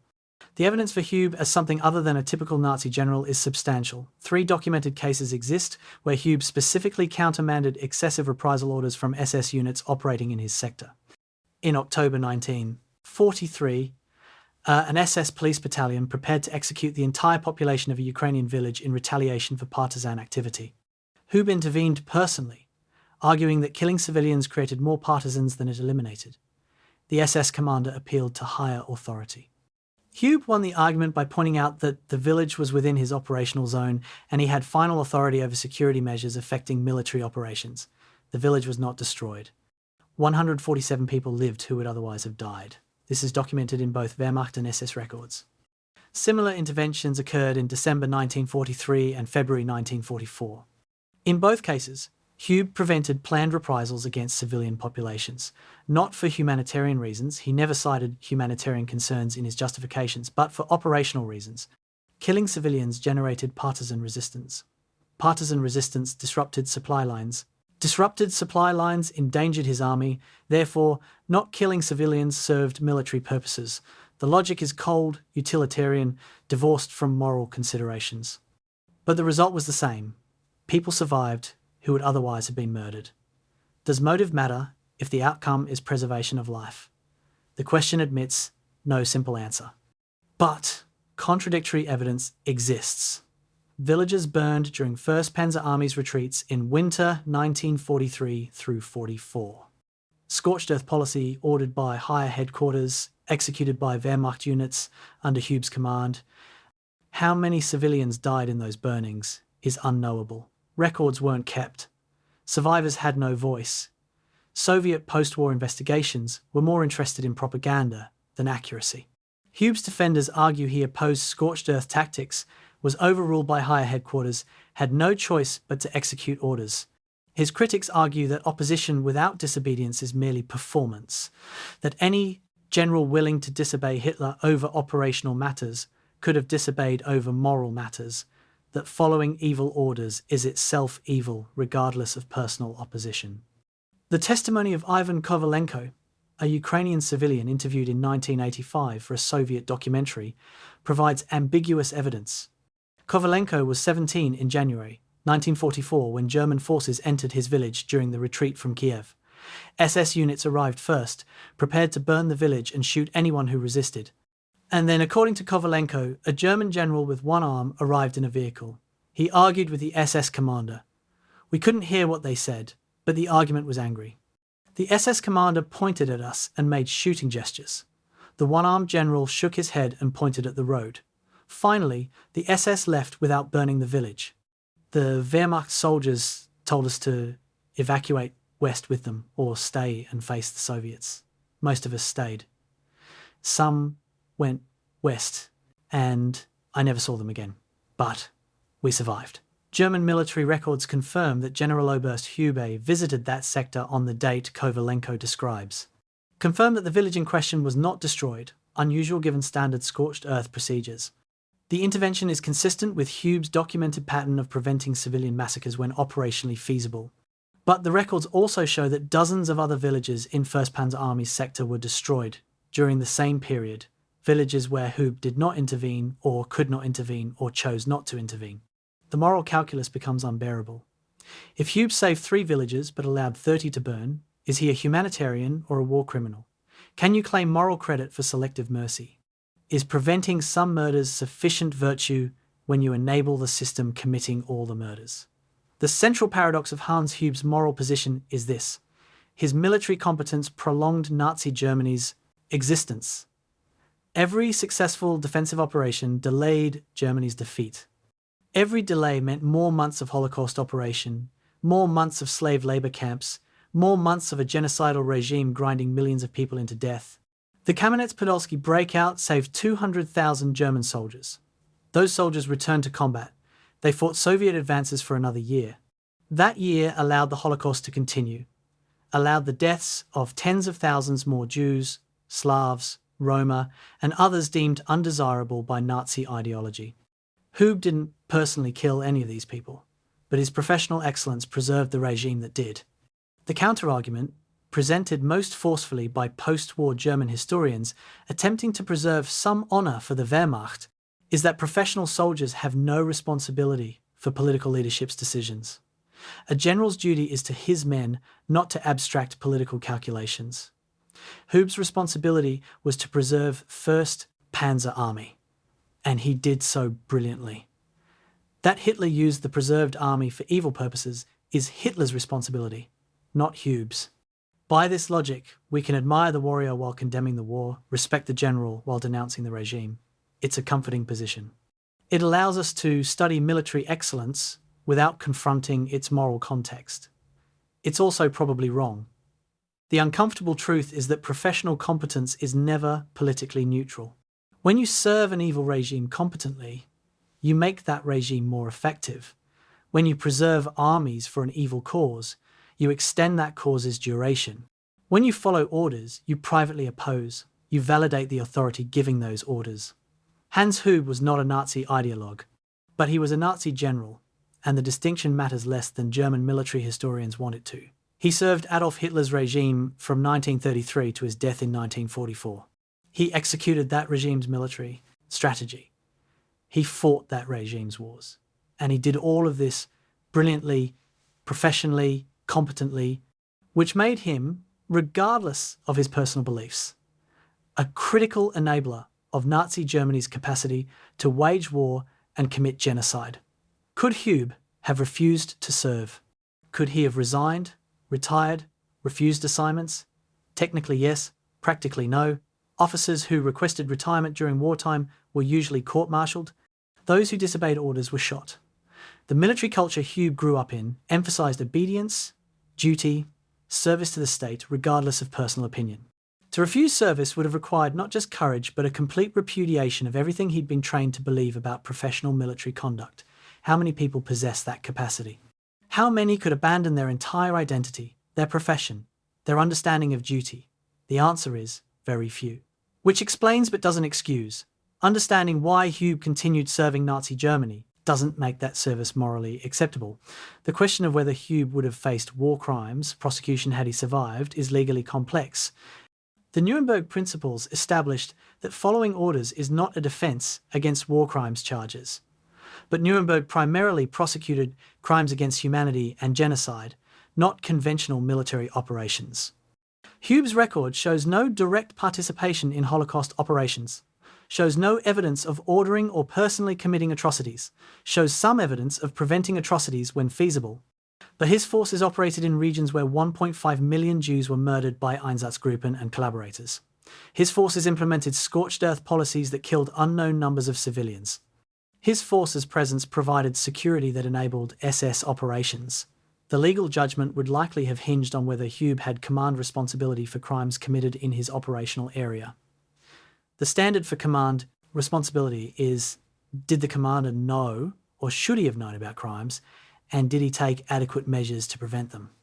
The documentary evidence suggests Hube knew about some crimes, intervened in some cases, ignored or was powerless to prevent others. This creates a grey area. Not guilty of directly ordering crimes. Possibly guilty of failing to prevent crimes within his command authority. The prosecution might argue for conviction, The defense might argue for acquittal, and the verdict would depend on which standard of command responsibility the tribunal applied. In other words, legally ambiguous, morally damning. Hube's family legacy reveals the personal cost of serving evil competently. His eldest son, Hans Joachim, was killed in combat on the Eastern Front in December 1943, aged 22. His younger son Wolfgang survived the war, became an engineer, refused to discuss his father publicly for his entire life. When historians approached Wolfgang Hube in the 1960s and 70s requesting interviews, he declined. "My father was a soldier. He served Germany. What Germany became was not his choice. What he did with the choices he had, I cannot judge. I will not discuss him." Paula Hube, Hans's widow, lived until 1976 and never remarried. She kept her husband's letters and war diary in a locked box, refused to allow historians access, and reportedly told her son that "Your father was a good man in an evil time, and that is all anyone needs to know." The final moral assessment requires acknowledging an uncomfortable reality. Hans Hube represents the banality of evil, not in Hannah Arendt's sense of mindless bureaucracy, but in a more dangerous sense, the evil of competent professionals serving evil purposes. He wasn't a mindless functionary. He was brilliant, thoughtful, occasionally compassionate. He questioned orders, sometimes disobeyed them, preserved lives when he could.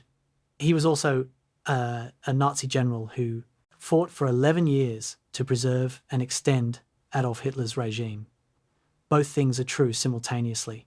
Neither cancels the other. We can study his military genius while acknowledging his moral failure. We can recognize his human complexity while condemning his professional service. But we cannot separate the warrior from the war, cannot admire the tactics while ignoring the cause, cannot celebrate the general while forgetting the genocide. Hans Hube was exceptionally skilled at military operations. Those operations served history's most evil regime. Acknowledging both truths is the only honest assessment possible. 1956, Munich. The new Bundeswehr, West Germany's reconstituted military, establishes its armour school. The curriculum includes case studies from World War II, Rommel's North Africa campaigns, Manstein's Kharkov counterstroke, Guderian's 1940 breakthrough. Hans Hube's operations appear in the curriculum, but his name is carefully omitted. Instructors teach the Kamenetz-Podolsky Breakout as the first Panzer Army operation of March 1944. They teach Sicilian defensive tactics as elastic defense principles from the Mediterranean. Theatre. The tactics are preserved, the methods are studied, the innovations are incorporated into NATO doctrine. But the man who developed them is erased from the teaching materials, an unnamed ghost whose genius is too useful to ignore and too tainted to acknowledge. This reflects West Germany's complicated relationship with its Wehrmacht heritage. In 1956, barely 11 years after Nazi Germany's defeat, the Bundeswehr needs to create a military culture that acknowledges German military traditions while completely rejecting Nazi ideology. The solution is selective memory. Preserve tactical and operational lessons while forgetting or minimizing the commanders who implemented them. Rommel is partially rehabilitated because of his alleged participation in the July 20th, 1944 plot against Hitler, though the evidence for his involvement is ambiguous. Manstein is studied despite his war crimes conviction because his operational brilliance is undeniable. But Hube, never a Nazi Party member, never directly implicated in atrocities, died before the regime's final collapse is somehow too controversial. Perhaps because his story raises uncomfortable questions about professional competence in service of evil. Perhaps because admitting that Nazi Germany's most competent defensive general was not a Nazi ideologue complicates the post-war narrative of Wehrmacht criminality. 1982, Bonn. Retired Oberst Rudolf Christoph Freiherr von Gersdorf, who served as Hube's adjutant during 1943 and 44, publishes his memoirs, Soldat, I Am Untergang, Soldier in the Downfall. The book contains the most detailed personal account of Hube's command style and character.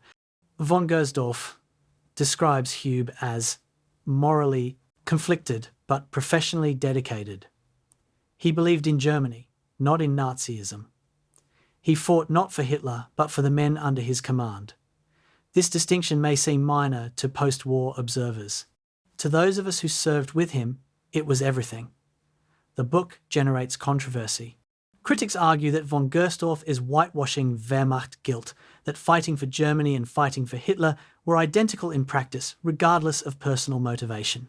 Defenders argue that moral complexity deserves acknowledgement, that not every Wehrmacht officer was a Nazi fanatic, that understanding the past requires distinguishing between different degrees and types of complicity. The debate reveals continuing German difficulty confronting Wehrmacht history. By 1982, historians had conclusively proven Wehrmacht involvement in Holocaust operations, war crimes, and crimes against humanity. The myth of the clean Wehrmacht that fought honourably while SS committed atrocities had been thoroughly debunked. But this created a problem. If the Wehrmacht was institutionally criminal, what does that say about the millions of Germans who served in it? Were they all war criminals? Were none of them capable of moral thought or limited resistance? The answer, uncomfortable and complex, is that Wehrmacht service encompassed a spectrum from enthusiastic Nazi criminals to reluctant conscripts to officers like Hube who served competently while privately opposing some of the regime's excesses. Acknowledging this spectrum doesn't excuse anything, but it does recognize human complexity. 1995, United States Army Command and General Staff College, Fort Leavenworth, Kansas. The curriculum for Advanced Military Studies includes a 2-day module on the Kamenetz-Podolsky operation. Students American, NATO, and international officers study Hube's planning, execution, and command decisions. The case study is titled Mobile Defense Under Encirclement, 1st Panzer, Army, March 1944. Hube's name appears throughout. The instructors teach his methods without moral commentary, focusing purely on tactical and operational lessons. The students learn about maintaining unit cohesion under extreme stress, coordinating movement with combat, managing logistics in fluid situations. At no point does the curriculum address the political context of these operations or the moral implications of studying a Nazi general's tactics. Military education worldwide has made a tacit decision. Tactical and operational lessons can be separated from political and moral context. This separation is both useful and dangerous.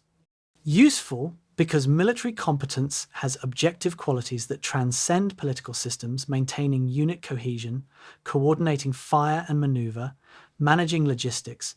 These skills work the same way whether you're fighting for democracy or dictatorship.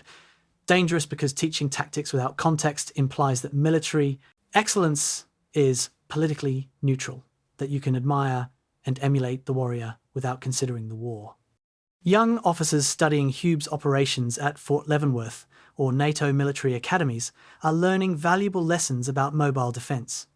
They're not learning or are learning only minimally about the regime Hube served, the war crimes committed by forces under his command, the moral choices he made or failed to make. The result is a sanitized understanding of military history that privileges tactical lessons over moral ones. 2004, Berlin. Hans Hube's granddaughter, whose identity she requests be kept private, speaks publicly for the first time about her family's legacy. She's 63 years old, a retired teacher, and she's spent her entire adult life carrying the weight of her grandfather's reputation. In an interview with Der Spiegel, she says, "People ask me, are you proud of your grandfather? I don't know how to answer. He was brave. That's undeniable. He was skilled, military historians confirm it. He saved thousands of German soldiers' lives through his competence. But those soldiers fought for Hitler. Their survival meant Nazi Germany lasted longer. How do you hold both truths simultaneously? How do you honour a grandfather whose professional excellence extended evil?" She continues, "We remember him as our grandfather, not as General Oberst Hube, but we cannot separate the two. The man who told my father bedtime stories was the same man who commanded armies in a genocidal war. This is our family burden." Her testimony reveals the intergenerational trauma of Wehrmacht service. Millions of German families face similar questions. How do you remember a grandfather, father, uncle who served in the Wehrmacht? Do you focus on their personal qualities and ignore their professional activities? Do you acknowledge their military service while condemning the cause? Do you refuse to speak of them at all, consigning them to Silence? There's no good answer. The Wehrmacht killed tens of millions of people in a war of aggression and genocide. Individual Wehrmacht members possessed varying degrees of guilt, from minor to overwhelming. But all participated, all enabled, all contributed to the catastrophe. Hube's granddaughter's anguish wanting to love her grandfather while acknowledging his service to evil is the anguish of a generation. And there's no resolution, no catharsis, no way to make it okay. You can only hold the contradictions and refuse to simplify them. 2024 German Military Historical Doctrine. The official position, published in training materials and taught at the Bundeswehr Command and Staff College, states, historical military examples may be studied for tactical and operational value while acknowledging the criminal context in which they occurred. Hans Hube exemplifies this distinction. His defensive operations demonstrate principles of mobile defense, force, preservation under adverse conditions, and command leadership. These principles remain valid. However, these operations serve the Nazi regime's war of aggression and genocide. Therefore, Hube's methods may be studied professionally while his service is condemned morally. Military competence and political cause must be evaluated separately, but neither evaluation cancels the other. This formulation represents 80 years of German struggle to come to terms with Wehrmacht history. It acknowledges that tactical skill is real and worth studying. It also acknowledges that this skill served evil purposes. It refuses to simplify, won't say that studying Hube's tactics is inherently wrong, won't say that his tactics are so tainted by Nazi association that they're unusable.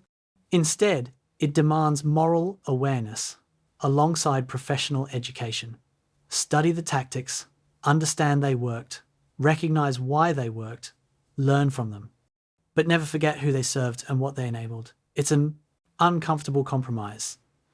It's also probably the only honest approach possible when confronting a past that contains both military genius and moral catastrophe. Hube's grave at Invalidenfriedhof Cemetery in Berlin tells its own story. The original headstone, placed in 1944, was vandalized repeatedly between 1945 and 1960. Swastikas were scratched off, iron crosses were defaced. The inscription Treue Treue, loyalty for loyalty, was chiselled away. The cemetery administration replaced the headstone in 1962 with a simpler version: name, rank, dates of birth and death, nothing else. This too was vandalised, though less frequently. By the 1990s, vandalism had largely ceased. The grave is now maintained as a historical site, visited primarily by military historians and occasional veterans or their families. A small plaque, added in 1995, provides context. Generaloberst Hans Hube, 1989 to 1944, Wehrmacht Panzer, commander, served Nazi Germany in war of aggression. Tactical competence cannot excuse political allegiance. This grave is preserved as historical documentation, not commemoration. The plaque's language is revealing, not commemoration, documentation. Germany has decided that Wehrmacht graves should be maintained not to honour the dead, but to remember what happened.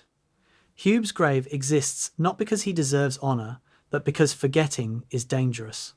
Future generations need to see that Nazi Germany's generals were real people, not cartoon villains, competent, professional, often personally decent, and completely complicit in history's greatest crimes. The grave forces confrontation with uncomfortable reality. Evil isn't only performed by monsters. Often it's performed by professionals doing their jobs competently. And that realization is more disturbing than any tale of cartoonish villainy.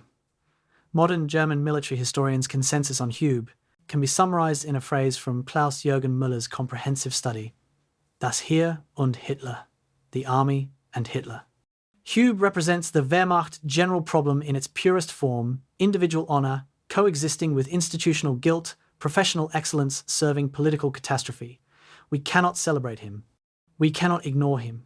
We can only study him honestly, acknowledging both his tactical brilliance and his moral failure, recognizing that the two are not separate phenomena but intimately connected.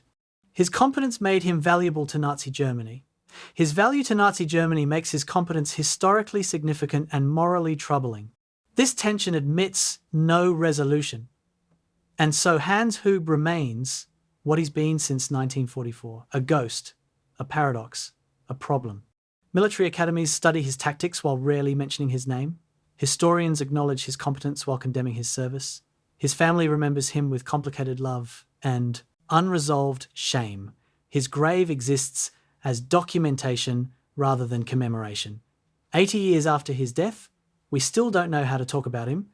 We know he was brilliant, Kamenets-Podolsky proves it. We know he served evil, his Wehrmacht service proves it. We know both things matter and neither cancels the other. But we don't know how to hold these truths simultaneously without either sanctifying him or demonizing him, without either celebrating his genius or reducing him to a Nazi criminal. Perhaps that's appropriate. Perhaps the discomfort is the point. Hans Hube should make us uncomfortable because he represents what we fear. We might be competent professionals who serve evil causes while telling ourselves we're just doing our jobs, following orders, serving our country. He's the nightmare version of professional military service. Everything technically correct, everything morally catastrophic. And if we're honest, we recognize that this nightmare isn't historical curiosity, it's possibility. Every military, every profession, every organization faces the choice between competence and conscience, between doing what you're skilled at and doing what's right. Hube made his choice. He chose competence in service of catastrophe. We study him not to admire or condemn, but to understand. To recognize how evil gets done by people who aren't evil. To see how professionalism can become complicity.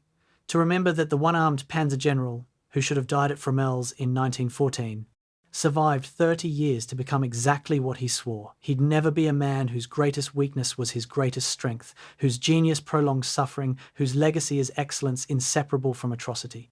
The final judgment on Hans Hube cannot be written, because the final judgment requires resolving an impossible question. Can we admire the warrior while condemning the war? Can we study the general while denouncing the genocide? Can we preserve the tactics while rejecting the cause? The answer, 8 decades after his death, remains what it's always been. Yes and no. Maybe and never. Study him, but don't celebrate him. Learn from him, but don't honour him. Remember him, but don't forgive him. He was brilliant. He served evil. Both are true. Neither is more important. And that contradiction, impossible to resolve, essential to acknowledge, is Hans Hube's legacy. The one-armed shadow who haunts every discussion of competence, duty, professionalism, and complicity in service of history's darkest chapter.